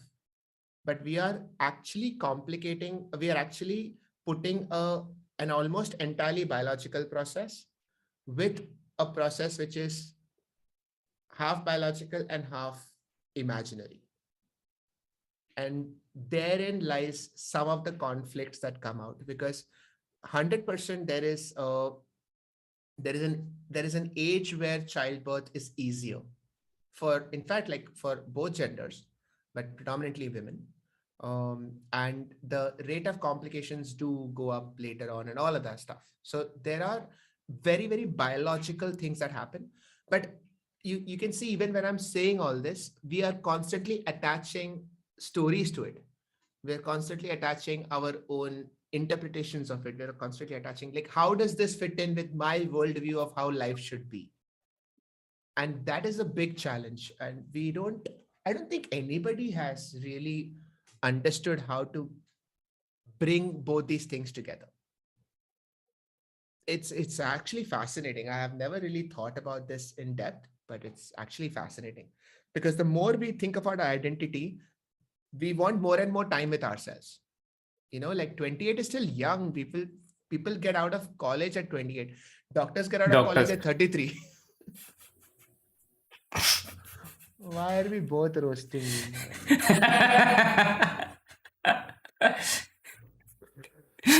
But yeah, it's too young to have kids, and suddenly we're too old to have kids. Like, fuck, either kya? Where is the right time to have kids?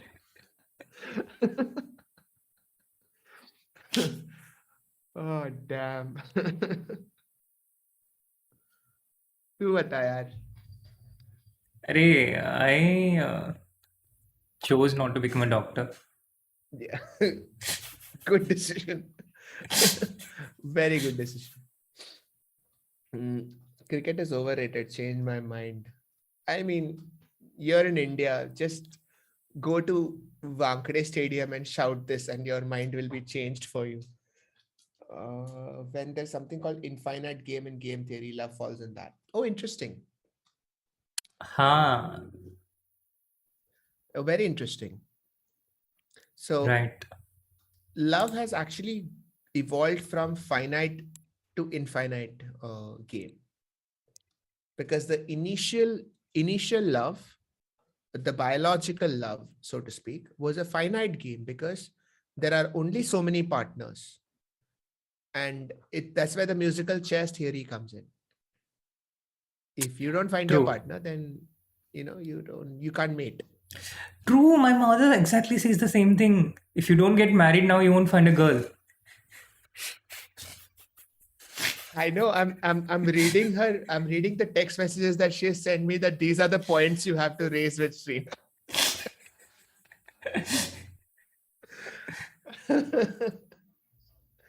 No, but Yeah. again, She says this, but then this is it, very common. I think every South Indian household, this conversation would have happened at some point.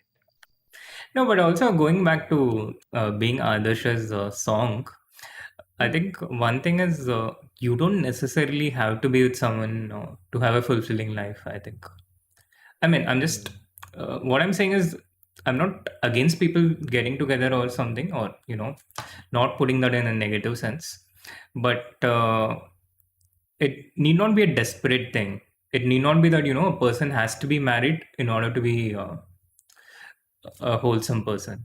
Because I see that this is the case in society. I see that when someone remains unmarried for a long time or turns out not to have the society's definition of a successful marriage, uh, they somehow look at that person they judge that person, and um, they make that they look at that person with a worldview of them, something lacking in them, that they lack something, almost like yeah, incomplete.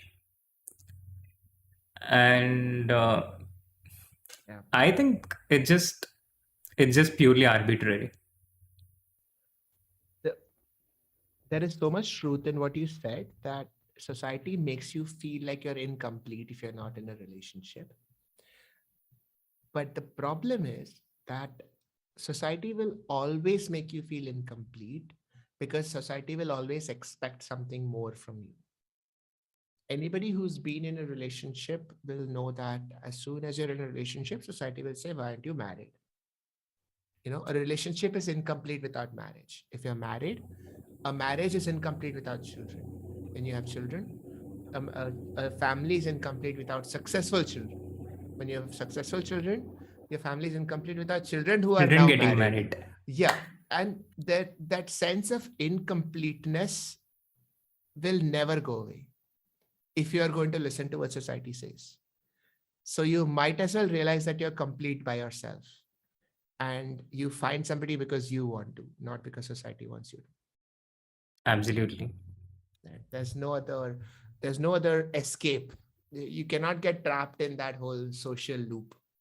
Which also means peer pressure is not just when you're in school or college. In fact, peer pressure increases as you age, and it's a good idea to ignore peer pressure. Not worry about zamana kya kahega. Because लोगों का काम है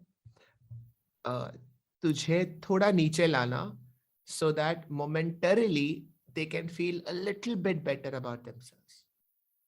Right? And that's what we interpret as society. But society is actually made up of 100 different people that you interact with.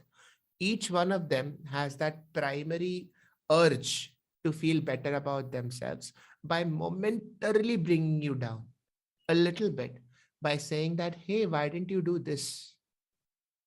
And for that 1 second, they feel good about themselves.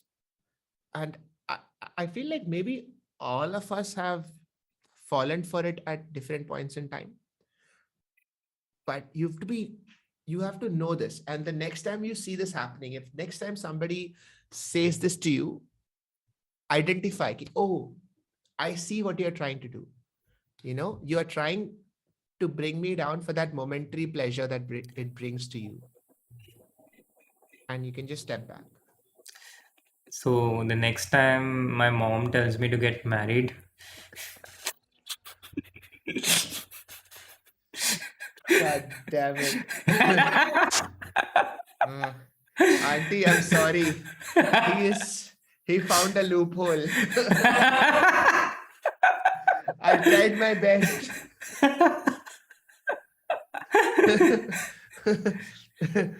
कोई नहीं बचा सकता. Oh man. Clearly you're not an amateur. This one I was waiting for. Yeah. Srinath Narayan, fending off marriage questions since 1992. Oh man. You know that we are not very open to the concept of how families can be very structured. So it doesn't always have to be man, woman, and child. Absolutely. And the quicker we accept this, the better it will be, because society has now evolved very quickly. So even people who think that they are open would still be surprised by how much society has evolved. And this is something which, again, in India, the conversations don't happen as much, but there will be like a couple, okay, a boy and a girl, who will be telling their parents that, why can't you be more open-minded?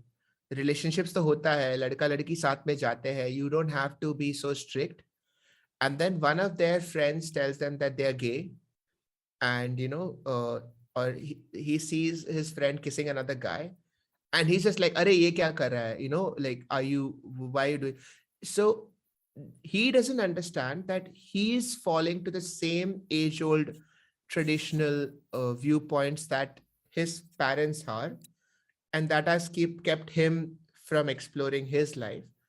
He can sometimes take that forward. So we have to be very, when you say that you are open, question yourself that what is open, and understand that everybody has limitations in their thinking. So openness is actually about when you find yourself judging somebody, you should be able to learn to accept them then. Oh, doctor said, this is also a major difference between chess and relationships. Mm. And in chess, until the times computers came onto the scene, human beings were so authoritative with what is right and what is wrong. And Mm. when computers burst onto the scene and they became stronger than humans, and then they reached a point where humans were like children to the computers, uh, the strongest of chess player, the best of chess player, is so humble when it comes to what is right and what is wrong. And Mm. you keep yourself open all the time. You admit that you don't really know anything. And Mm. so, you have to constantly learn things and keep evolving. Outside of chess, in other social topics, we don't have a computer like this, and therefore it really limits our ability of expanding our horizons, and as a result, I think people tend to be a lot more limited in their thinking. Until you can be shown what is actually possible, you might think that all that I am doing is the best that can happen. Yes, absolutely. Like the frog in a pond, which has never Mm. gone outside a pond. And you know the fable, right? Mm. Of which one? Like, so there was once this frog which lived in a pond, Mm. and the entire life it lived within that pond. And it thought that, this pond is the biggest pond ever. Mm. And then there was this another new frog which came from a lake, and then it comes into the old frog's pond, Yeah. and the old frog is like, so where do you come from? This frog is like, I come from this beautiful lake, and I'm just trying to have some quiet time here. And then the old frog is like, do you think that lake is like 20% as big as this, 40% as big as this? And the new frog says, no, the lake is so big, it's a lot bigger than this. And to that the old frog laughs, and it's like, come on, you're kidding. Nothing can Cannot be be. bigger or beautiful than this pond. Right. That's exactly how we would think about relationships as well. There is, and oh, dude, this is actually a painful truth. Mm, that just because you have created a relationship and it is probably the most beautiful thing to you, at the same time, when you are appreciating the beauty of what you have created, that should not be a limitation for you to say that it cannot be better. So many times, somebody would take it as an offensive thing that, why is my, or say, like, why is my partner not happy with what we have created? Why does he or she want to change things? Why can't we just be happy with what we have? But the truth is that everybody can keep growing, Including the and relationship. including relationships. So after a while, like quite literally, I have seen couples talk about their relationship like it is its own person, it is its own identity. Like you and I might want this, but that the relationship wants this. And they kind of start understanding the relationship ka mood swings, which is independent of their mood swings. कि देखो अभी ये relationship भी नाटक करने वाला है. Okay, this relationship has saved us. So it's almost like the relationship becomes its own personality. I mean, it is right. It is like a partnership firm, which is an Mm. artificially created entity, but it exists legally. Relationships are exactly that. Beautiful. Yeah. So relationships are like a startup that two people create. And initially it is just their names, but then later on they give it its own name. And much later on it becomes like a unicorn. And then it becomes its own identity. Mm. I love that. I love that. Absolutely. That's actually how it happens. Uh, you work on a startup long enough, and it starts giving you returns. Actually, it gives you returns. Oh, yeah, absolutely. And most of the startups fail to lift off. Oh God. I mean, I was debating whether I should add that, but I thought I had to give a disclaimer. Yeah. Read the market documents carefully before investing. Mikasa has asked thoughts on homosexual relationships. Hmm. I like we just talked about it, right?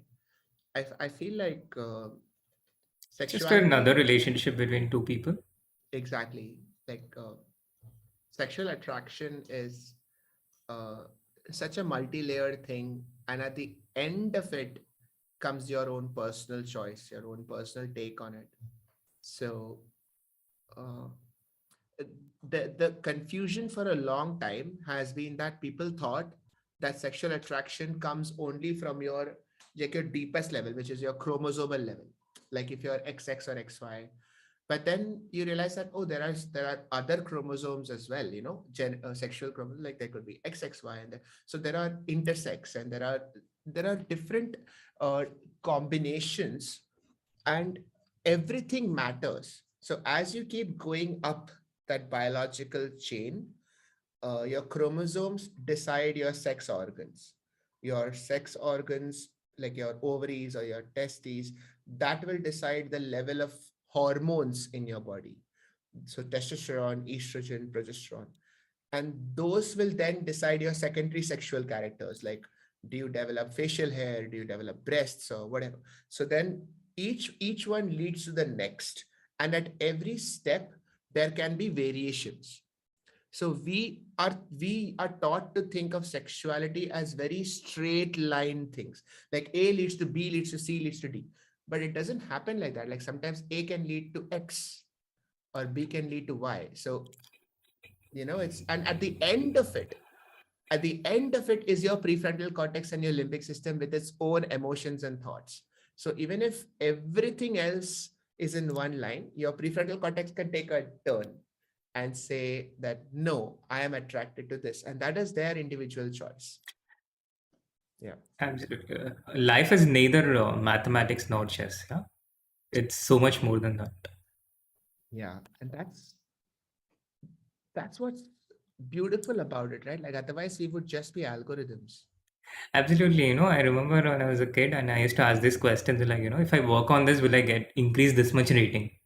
If I work on this, will this lead to that? And then one of my coaches told me, life is not mathematics. It's not 2 plus 2 is equal to 4. Hmm. It's more like, if you do this, then there is a percentage of this happening. Yeah, yeah, because that probability is always there. So, I mean, when you talk of homosexual relationships, that is pretty much um, uh, that's pretty much like the end result of a series of events happening from the chromosomal to the prefrontal cortex. So, if you are really saying that you can understand every step, then that's incredible. But then most people just try to judge based on one thing. So they will judge on this human being looks like a man. What that means, they don't even understand. Like it's all subconscious. They'll pick some patterns, some facial structure, and they'll say, okay, these patterns are 99% similar to what I have been taught a man looks like, and so I'll call it a man. And that's how it Oh, you works. explain it so beautifully. So beautifully. I had an abstract view about this, but I I learned so much myself from that explanation. Yeah, it's not a. I mean, it's not an easy thing. I get it. So I get why people do it. It's to reduce cognitive load. It's suppose if every chess game you say that a bishop could sometimes move like a rook or sometimes like a knight, then the chess game would be very chaotic. Yeah, You absolutely. Then it will be like playing bamboozle. yeah, exactly like that. Like you don't know, and so you go into the game assuming certain things. You'll assume that okay, a rook looks like this and it will move like this, and that is why evolution proceeded in that sense, and that's why human beings also said that okay, if he looks like a man and talks like a man, so he should be a man, and that should mean that he does all these things. So these are all assumptions, and for a long time evolution was able to do this because it needed to do this. we couldn't afford ambiguity. I feel like now society has evolved to a stage where we can afford ambiguity, which is why there is so much conversation now on the rights that should be afforded to people who don't sort of, fit into quote unquote normalcy, because that normalcy itself is it's a false narrative. It's not true. It is just that before we couldn't afford to think of anything other than normalcy, but now we can. Does Because that? before we were too busy living for our survival and basic needs. I think so. I mean, probably that's yeah, that's kind of the thing. Although, do you know that when people used to say homosexuality is unnatural and there could be nothing more wrong, in so many, not just human Species. beings. Yeah, there's so many species of animals where homosexuality exists. I think it's almost uh, 8 to 10% of creatures in certain species have homosexual Homosexual tendencies. tendencies. It is it's almost, I mean, it's not even in the fringes. I mean, that makes it like mainstream, and it just goes to show the extent to which it has been suppressed, Yeah, which is just crazy. convoluted was the word I was thinking by Yeah, humans. yeah, just goes to show how much we are afraid of something that we don't understand. Like, Makes a lot of sense. And also the compulsion to have order as opposed to hmm, chaos. You know, exactly. Yeah, like let's put everybody into neat boxes of black and white, and exactly. But life is again not chess. It's not just white and black yeah, and yeah. 16 pieces and so many squares. Imagine chess, but spread out over 10,000 squares of 15 different colors. And now play, and the pieces keep evolving into other Absolutely. pieces. And so what people do is they just pick like one or two sections of it and they feel safe and comfortable within it. And they're happy to live within that circle their entire life. This is what we are doing, I think, through generations. Yeah, because we will just say that if I go out to play the whole board, I'll get slaughtered because it's too chaotic. I don't understand most of what is going on. So let me ignore it. Yeah, I mean, even to think about venturing outside, first of all, even to think about it, to take that step, Mhm. that is intimidating for people. And I mean, this is true not just uh, as a species as a whole for us as humans, Yeah. but also when I see individuals assuming an identity, For example, let's say I assume the identity is that I'm a chess player, and let's say I stay stuck to it. It can get really bad for me, if I choose not to be open about things, if I choose not to expand beyond that. And I saw people doing this a lot, especially when COVID happened, lockdown happened, and a lot of people's existing whatever they're doing was not an option anymore. Their professions got affected, their livelihood got affected, but somehow I felt that people were not simply not open to that change. They were so fixed with their identity that this is what I am, because this is what I did a degree on, or this is what I've learned. And many of these people were quite young, in their 20s or similar. Young to have fixed identities, but still. Yeah, exactly. Absolutely. Mm, And that's also something I was curious why people limit themselves to just 1 or 2% of life yeah. in terms of having experiences. You know what they say that in the next few decades, the the people who will survive or thrive the most are people who don't fixate on their identity, especially career identity, because the chances are that the job that you identify yourself with will get like Replaced. either outsourced or replaced very soon or disappear. Like their job profile might completely disappear. So then the key thing is that it's not what you do, but it's what do you know. So the focus will shift from job description to skill description. And how can you use that skill in a completely new field, which that field probably doesn't even exist today, but certain basic life skills are transferable. Like, for example, the ability to learn very quickly is a transferable skill. The ability to get along with people is a transferable skill. The ability to solve problems is a transferable skill. So if you are good at those skills, you can very quickly move from career to career. And there's nothing wrong with that. Earlier, it used to be like, kitna job change karega? Exactly. But that will become a superpower.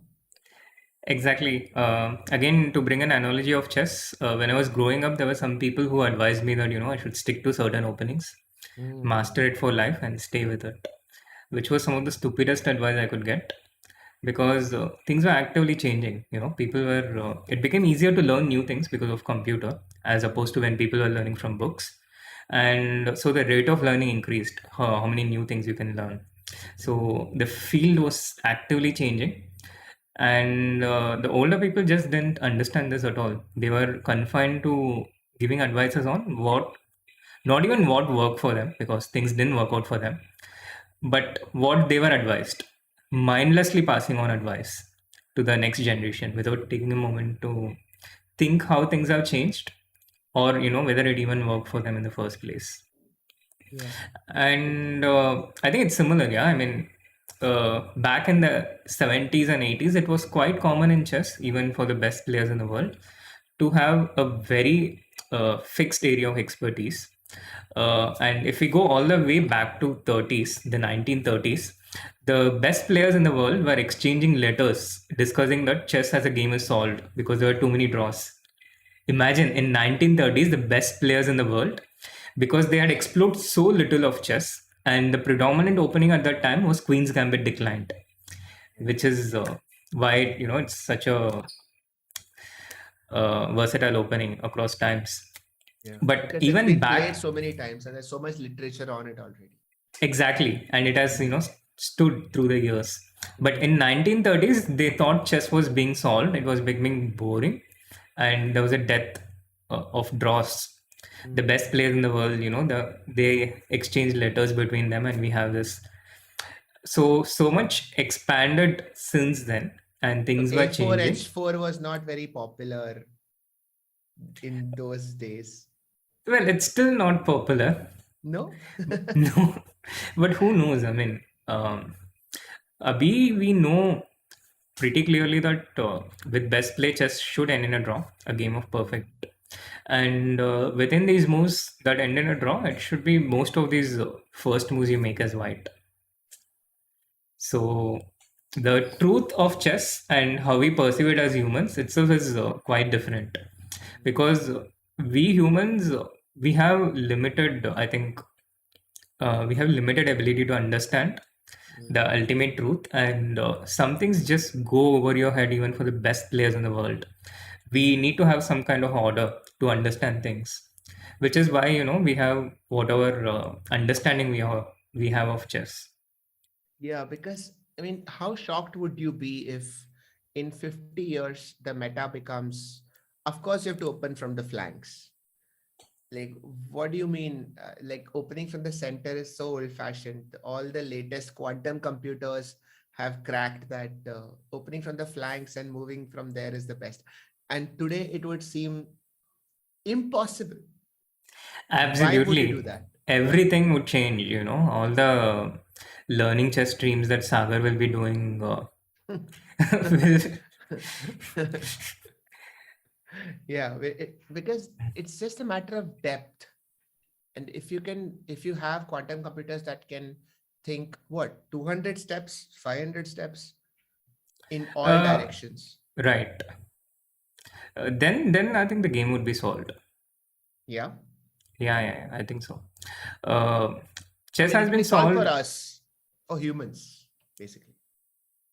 I mean, if the computer can mathematically tell you that if you make this move, then it's a draw, or if you make this move, it's a win. We have this up to 7 pieces, including the kings. Hmm. So let's say you have two kings, 2 pieces, Hmm. and then you have room for 5 more pieces. Hmm. It can be any piece combination, like queen, rook, knight against queen and Hmm. rook, or rook 2 pawns against rook and 1 pawn. Okay. Until this point, computer can tell very clearly that if you make this move, it's a win. If you make this move, it's a draw. If you make this move, it's a win in like 100 moves with perfect play. Wow. And these kind of things win in 100 moves. No human can make sense of it. Not Magnus Yeah, yeah. Carlsen, not Gary Kasparov.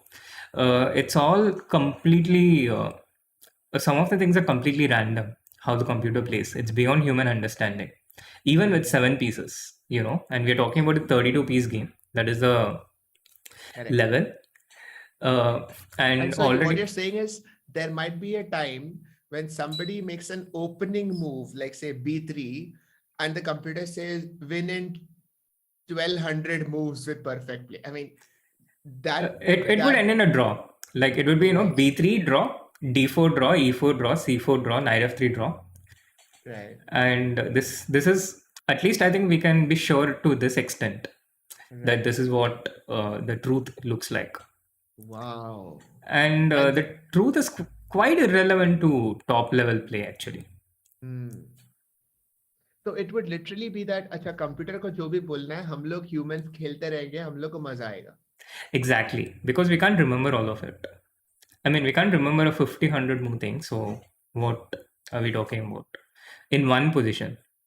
So And so then, chess is the one game that would be threatened the most with something like artificial implants or Neuralink. yes and no, because what I mean, chess has already reached that point where computers are completely superior to human beings. Correct. So it's pointless. And I had this moment of feeling irrelevant when AlphaZero came out at the end of Hmm. 2017. Yeah. And I learned that it can do in 4 hours what I can not do in 400 years. It can already play better in 4 hours, Hmm. which I cannot, not just me, the best of human minds, Vishy Anand, Magnus Carlsen, Gary Kasparov, Hmm. and generations of these people working together with the knowledge built by their ancestors cannot do in 400 years what AlphaZero could do in 4 hours and learn to be better. Hmm. Uh, but it changed nothing in the chess world, the competitive chess world. It just went on like, it's a usual thing. We know that computers, so in a way, this is like the world's strongest man kind of thing. Obviously you have JCBs and you have cars which can zoom at 400 kilometers an hour, Right. but still the 100 meters race is a thing because it's a human, it's Yeah. humans We are doing. celebrating human. Oh wow. So till now we were celebrating human capabilities, but now we are actually celebrating human limitations. Like this is all that we can do, but so what? We can do this much. Absolutely, we have to accept that, otherwise Yeah. Now, here's the question though. When I said about Neuralink, the main problem is memory. And if Neuralink gives you the ability to remember information, then wouldn't chess be over? So there are two schools of thought. One is, if we have an implant like this, which gives us unlimited memory, like Hmm. one of the Black Mirror episodes, Yeah. then it would be illegal to use in a chess game, which is the Illegal. case with all the electronic devices right now. So Correct. even now, you can have an external device which is Hmm. pretty much attached to you, Hmm. like the Google Lens or whatever. It would be illegal, and you would just simply be not allowed to use it unless the world reaches a point where it's normal use. Everyone has to use it, everyone has to use implants. But if we reach that point, then chess is not the only thing that is going to be threatened. Every single thing we do is dependent on Yeah. our own brain, So Yeah. if we are using an implant that replaces our brain, Hmm. then the whole dynamics changes. Everything changes. Hmm. And in that case, everything is going to be threatened. So chess would not be an exception. Hmm. Would we even want to play chess? Would we even want to play games? Oof. These are some of the things that really get me into a thought experiment spiral loop. Because when we say games, the only reason that we want to play games is because we like to win. And that is because our limbic system still releases dopamine. Because we are still dependent on that. Now, I mean, No, actually, it's would that more still than that, matter? I think. It's more than just wanting to win. It's also the challenge and mystery of Problem solving. exactly.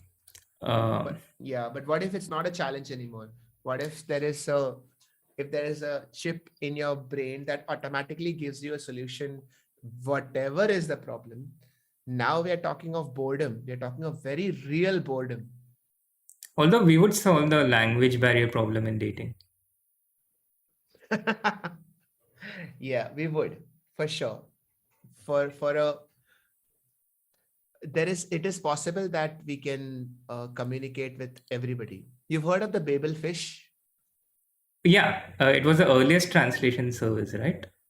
Yeah, I mean, so it's based on it's a story called Hitchhiker's Guide to the Galaxy, Ha, I know where this one.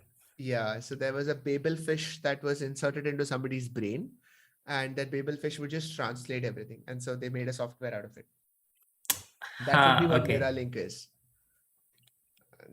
Man, that will be interesting.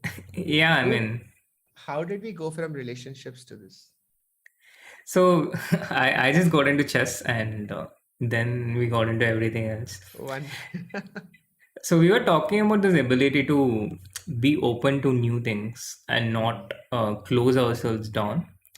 Hmm. I, yeah, I think it would be nice to have a conclusion on that, that people should in general be open to expanding themselves as a person, not Yeah. limit themselves in any way.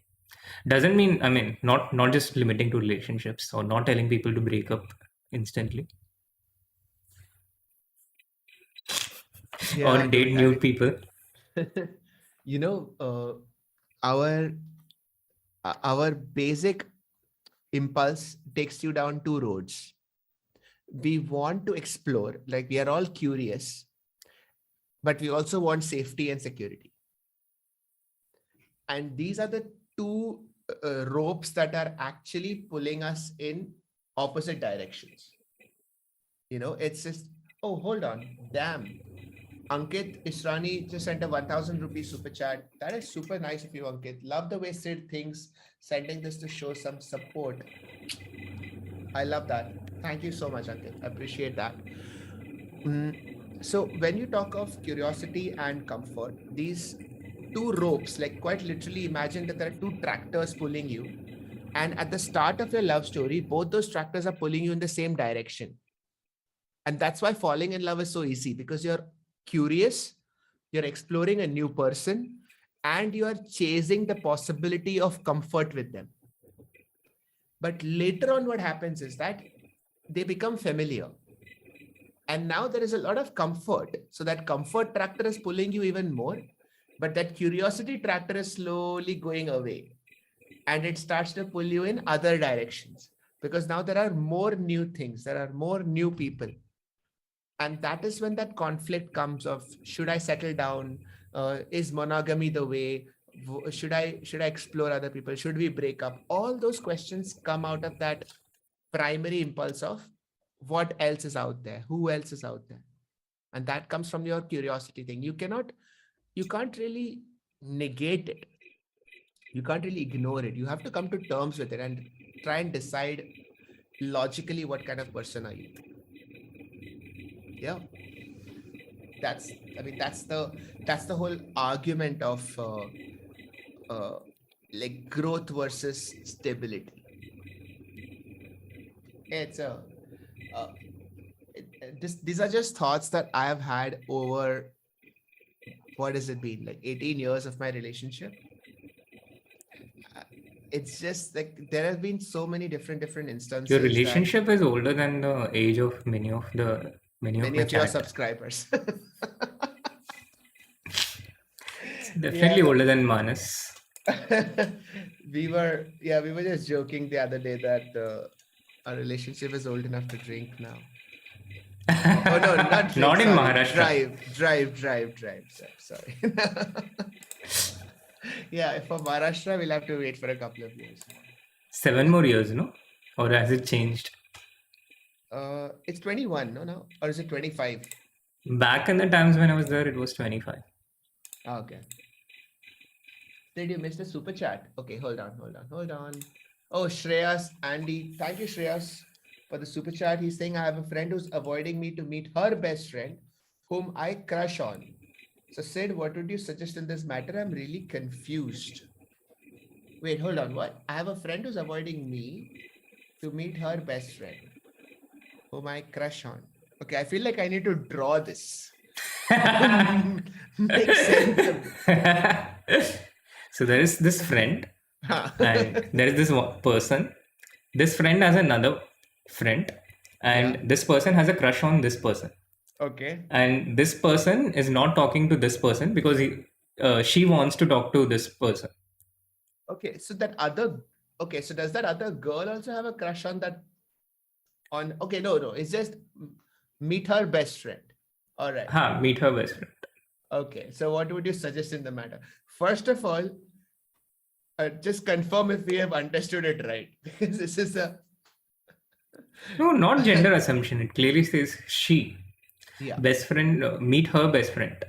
That's not an assumption, I hope. So, okay, let's break down this whole thing into, if you have a crush on somebody, Shri, would you just tell them?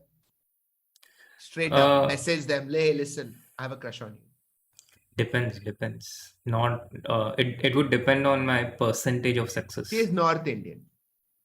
I'll make it easy for you. I would probably just talk to that person first and try and sense the vibes. And I mean, I wouldn't be so direct. I would, first control the center, develop the pieces, not try to capture immediately. Sure. Send in a pawn first, see what happens. No, I'm not going towards that direction. I didn't mean that. Okay, so when you say that you'll start a conversation first, what's your first move? Is it like an Instagram DM? Is it a Twitter DM? What is it? It depends. Again, yeah. If I could talk directly to that person, I would talk directly to that person and try and strike up a conversation. If I'm not able to talk directly to that person, maybe just ask stream karna hai. Oh, okay. I see what you did there.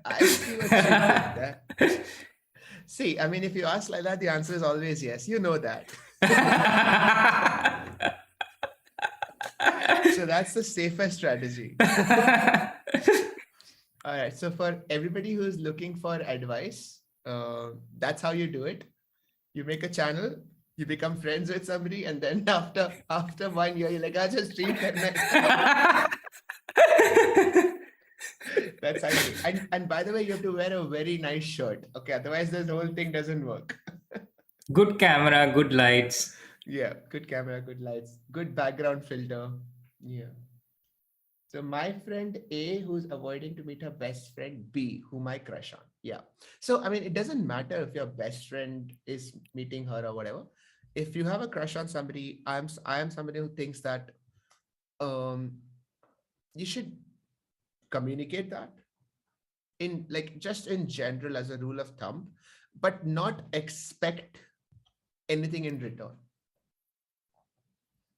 Now, I don't know. I'll just finish this thought. The reason that I think is that I feel emotions or rather these thoughts are only complete when they are communicated with the person who you have that feeling for. The complication happens when you say that to them and you just stand there like a chump waiting for them to pass judgment on your feeling. But that's the thing. They don't have the right to pass judgment on your feeling.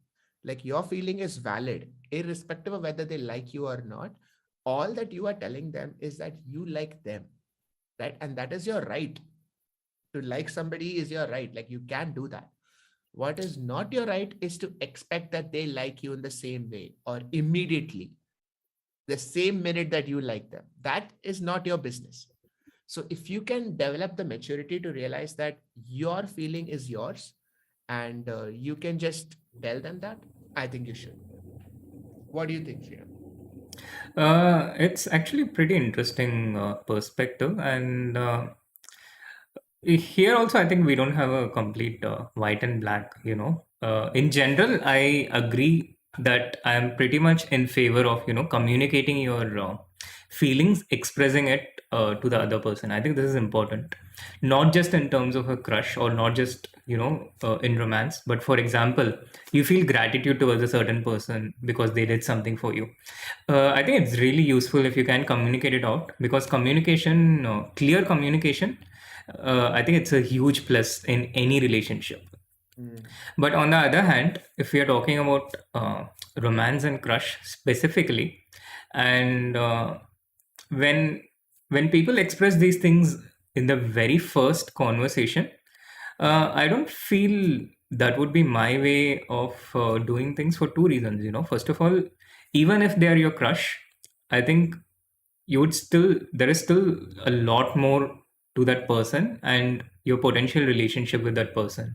right. So when you go straight up and express, then it's possible that you're defining your intentions very clearly right off the beginning, and this can repel a lot of people Mm, and also create limitations in the potential relationship that you can have with that person. So for this reason, I would first try and establish a rapport with that person, and only then would I be comfortable being more expressive. yeah, that is fair. I mean, at the same time, when you think that it is your right to feel something, you also don't want to make that other person uncomfortable. It's, Absolutely. yeah, And that's for just, me, when someone starts out a conversation by coming on strong, mm, it can feel very uncomfortable, or you can feel threatened and vulnerable. right. You don't like aggressive players. You like people who, I like strategical yeah, play. develop their play pieces slowly and then. All right. Yeah. I mean, the Catalan is a relatively slow opening, right? It's not a very, Exactly. mm, That's my type. Catalan is my type. mm, and not exactly in the center, but like slightly off center, reaching towards the center. Okay. Okay. All right. All right. I think I get it. All right. It controls the center from the flanks. Yeah. Yeah. So it's not threatening. It's not like directly coming at you. It's like, Yeah, it's not in your face, mm, but talk it about is something present. else. Yeah. So you like conversations that circle around the main topic, but is always heading there. It doesn't have to. I mean, you don't need to clearly define the main topic right off the bat. That's what I'm saying. You don't have to decide that. It's okay to keep things open and flexible and explore things once again, instead of restricting it within a circle, Yeah. and then see Yeah. where things go. Castle on either side. Let's see. Who knows? Mm. Yeah. All right. I think so. Chat, this whole stream is basically a challenge to you to find out all those hidden clues that Srinath is giving about his personality through chess. Okay. Like there are things that he cannot say. आप समझ रहे हो? If you are a grandmaster, there are things that he cannot say, but he wants to say. So he will use examples through chess. So now you have to go read about Catalan, except and go sign up for his Chessable course. Except that every advice he gives is actually about his love story. Is actually about his relationship. Okay, so when he says that push pawn two pieces, not one, what is he really trying to say? That is what I want you to figure out. Okay, like that. This is fun. Yeah, and I'm sure Srinath's chat is also very keen on it. Has everybody in your stream bought your course? Pretty sure they haven't. They Because haven't. they're also not the target audience. I mean, it's not for people who are just starting out. Right. It's more of a specialized. Yeah. But now that they know that it is about love and relationships, Now Uh, suddenly it's very important to them, right? I do have a free short and sweet course Okay. which they can try it out and see if they like. Yeah. Yeah. I mean, try करके देख लो. If you like it, you can buy the full experience, the full Srinath audio visual experience. This is going from YouTube to OnlyFans.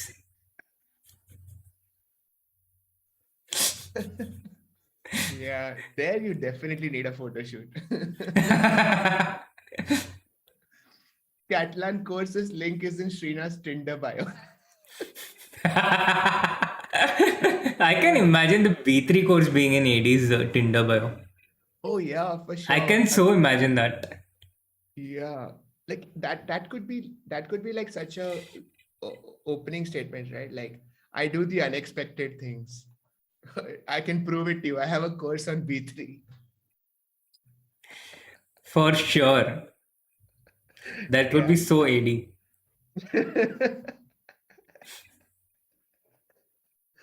Oh man, I've never spoken with him, but then he sounds like a really fun person to have this conversation with. I know, absolutely right. I would be so curious about AD's views on so many things. He was part of one of the streams, during the lockdown. It was why am I Yeah. still single, Oh. and then AD chose never to be single again. So I don't know if we'll get him back on these streams. Yeah, that's true. Oh yeah, yeah, I remember. He got, yeah.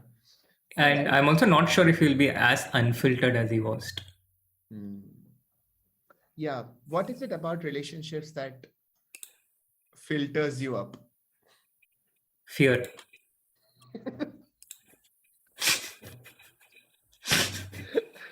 That is the shortest mini clip that will ever come out of our stream.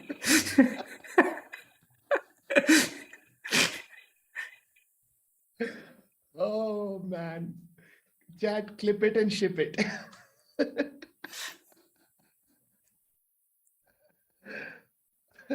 हो गया Instagram खत्म. Reels. Stream खत्म भाई, मतलब हो गया, सब solve हो गया. Harish Tinna, welcome to Sid's team. Glad to have you on as a member, man. That was brilliant. Anandita C, do you think in every relationship one person is more obsessed than the other? Oh, have you been Obsessed is a strong have you word, been no? obsessed, Srinath?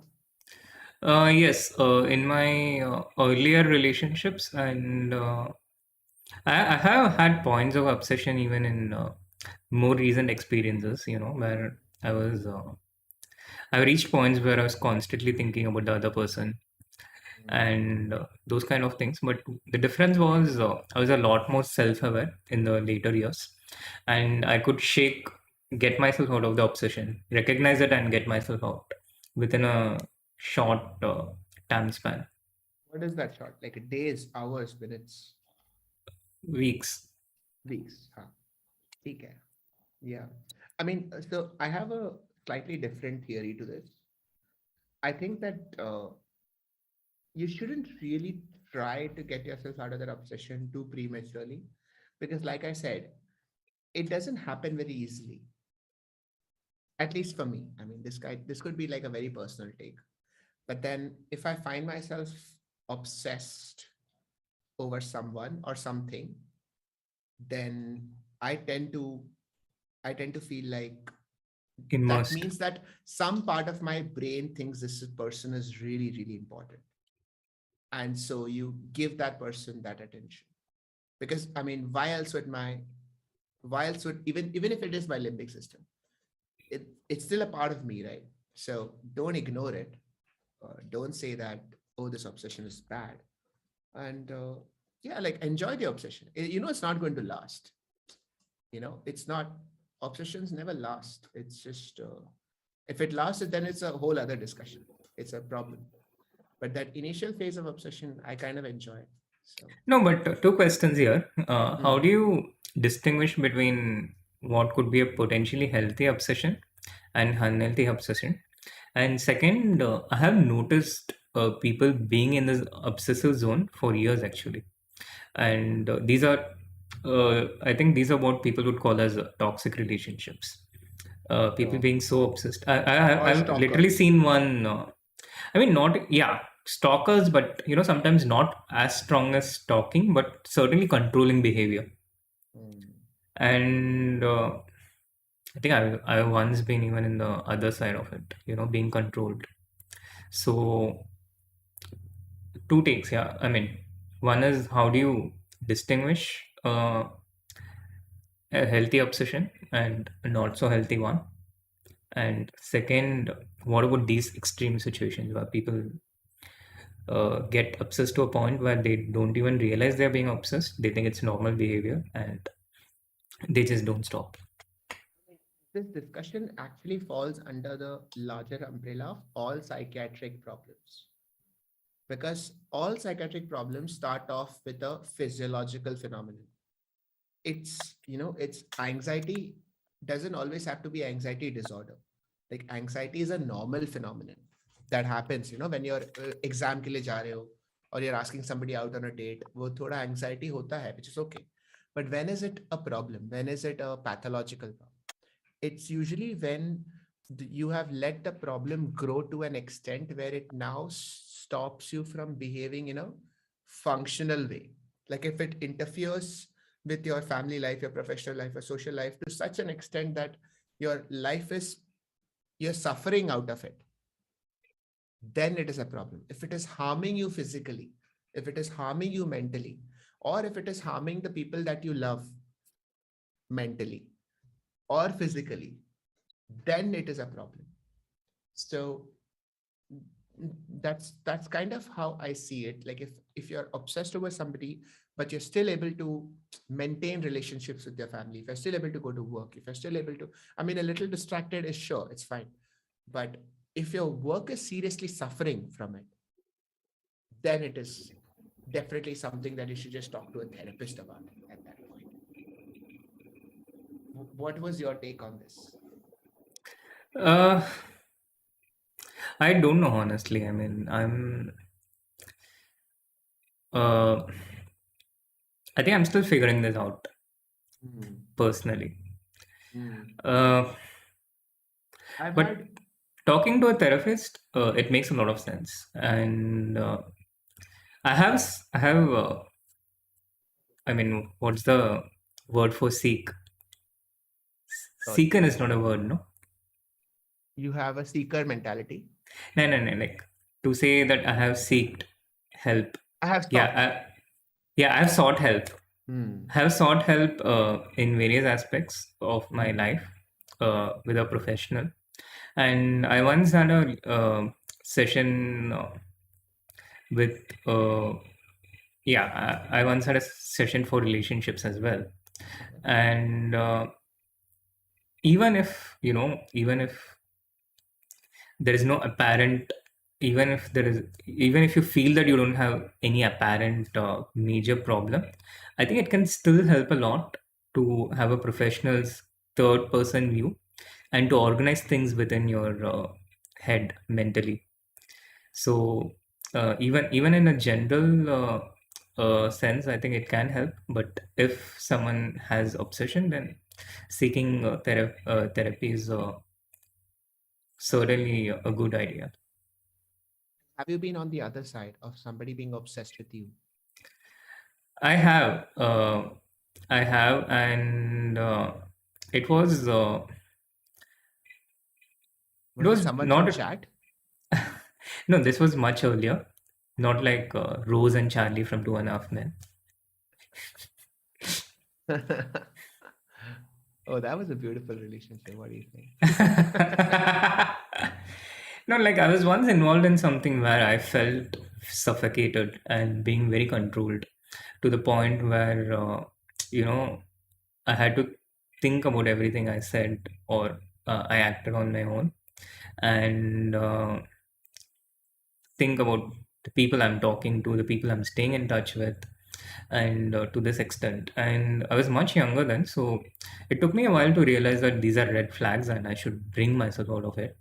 So even when the relationship got over, I felt like, I'd been in something wonderful and I won't find something like that again. Yeah. I mean, you So only realize it later on that, oh, this was not, I mean, this was problematic. exactly, it took me a long time to realize that. Um, yeah.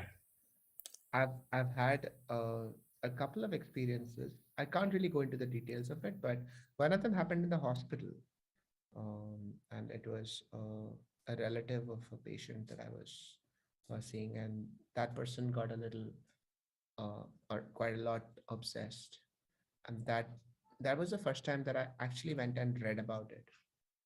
That how how can how can one explain it? What happens neurobiologically? And two, what is the safest way to deal with it? Because in a way, like unhealthy obsession is extremely dangerous, because that person, it's very close to psychosis, because you create such a story in your head that you think that this person is in love with me and he or she doesn't actually know it.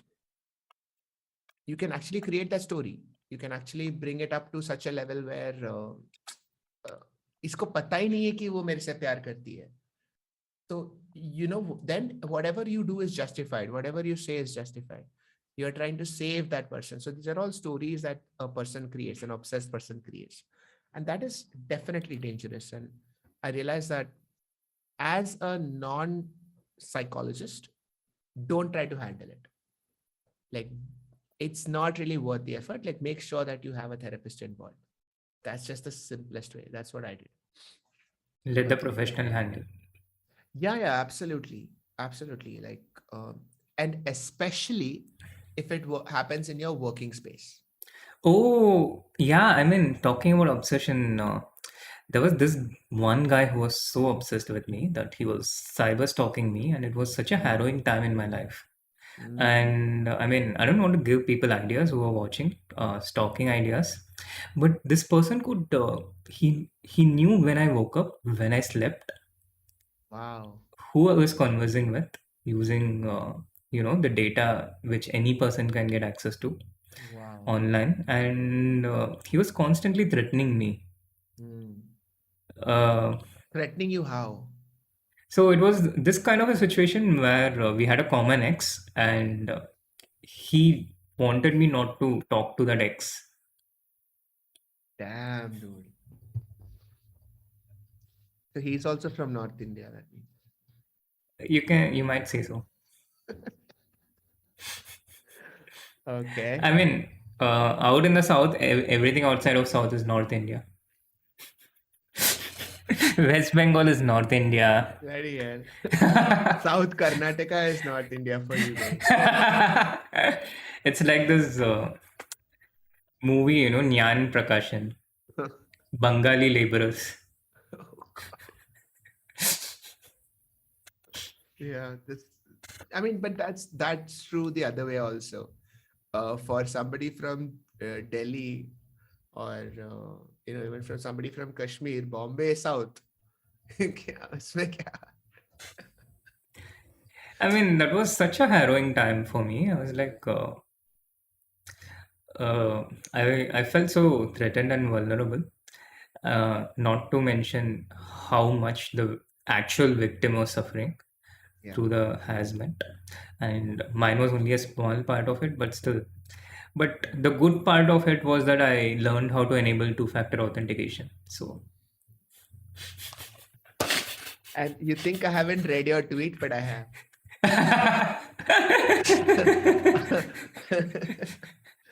And yeah, everyone should go and follow Srinath on Twitter, because he talks a lot about his relationship on Twitter, even though you don't think he is, but he is.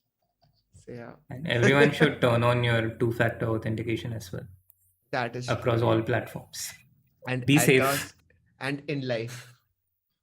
Uh, Tobo is agreeing with Sid about being from South. Oh yeah. Oh, South Bombay folks are like, if you're in Dadar, they're like, oh, you're from North Bombay. Fuckers. Somebody's asked, I'm at an under no, I'm suffering very badly from pain. It's too much pain. I've taken opioid killer. Oh wow, opioid painkiller. Sorry, damn. Because that I get into some health issues. But again, I can't really give uh, advice on how to manage your pain across a YouTube consultation, across YouTube live stream. This is not a consultation. So yeah, you should definitely go and meet somebody, speak to a doctor or get an online consult with anyone. Anxiety mat padao raat ko ye sab. Yeah, I think everybody is scared of. That's the thing though. Everybody wants someone to be obsessed with them until it gets scary. For शुरुआत में just having somebody telling you that I can't stop thinking about you, essentially शुरुआत में it's a feel good thing. Nobody immediately starts thinking, "Arey, what the hell?" If somebody says, "I can't stop thinking about you," it's a feel good thing. Valentine's Day पे तो बहुत ही खुश हो जाएंगे. But then they say that to you 5 days in a row, 10 days in a row. Suddenly, the whole story changes. I think I have a higher tolerance level for that. Oh, right, dude. अभी क्या कर रहा है? How's your chat handling a relationship? Has it been too stressful for them, this whole conversation? They are having fun, from what I can see. The kids are having fun. All right, kids, I hope that we have not given you any bad advice. I hope that you take everything in the spirit of it is a very spontaneous conversation. We're just discussing some thoughts. I hope that you took home some good points. Somebody should definitely clip out that Srinath saying fear, because I love it. And follow Srinath on Instagram and on Twitter. Buy his course, buy his Chessable course.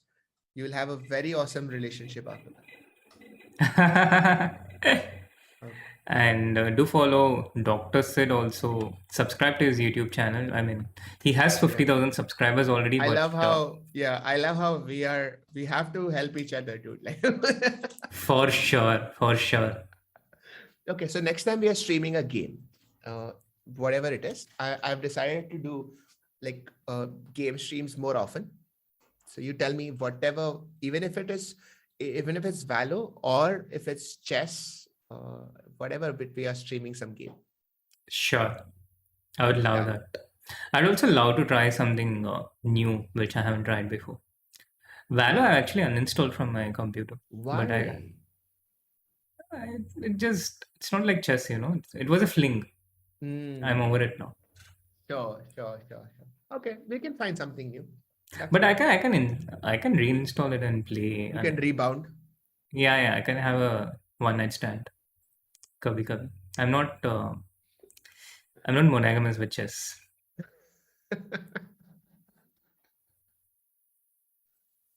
There's a super chat from Dosa Batter. Street Tinder bio perfected my openings, deep dived mid games to win favorable endings. Classical to rapid, I play them all. Making moves is what I'm off. Oh, nice. It's a nice bio, Dosa, but unfortunately, again, no one reads bios. So if you have some good picture suggestions of me, you're welcome.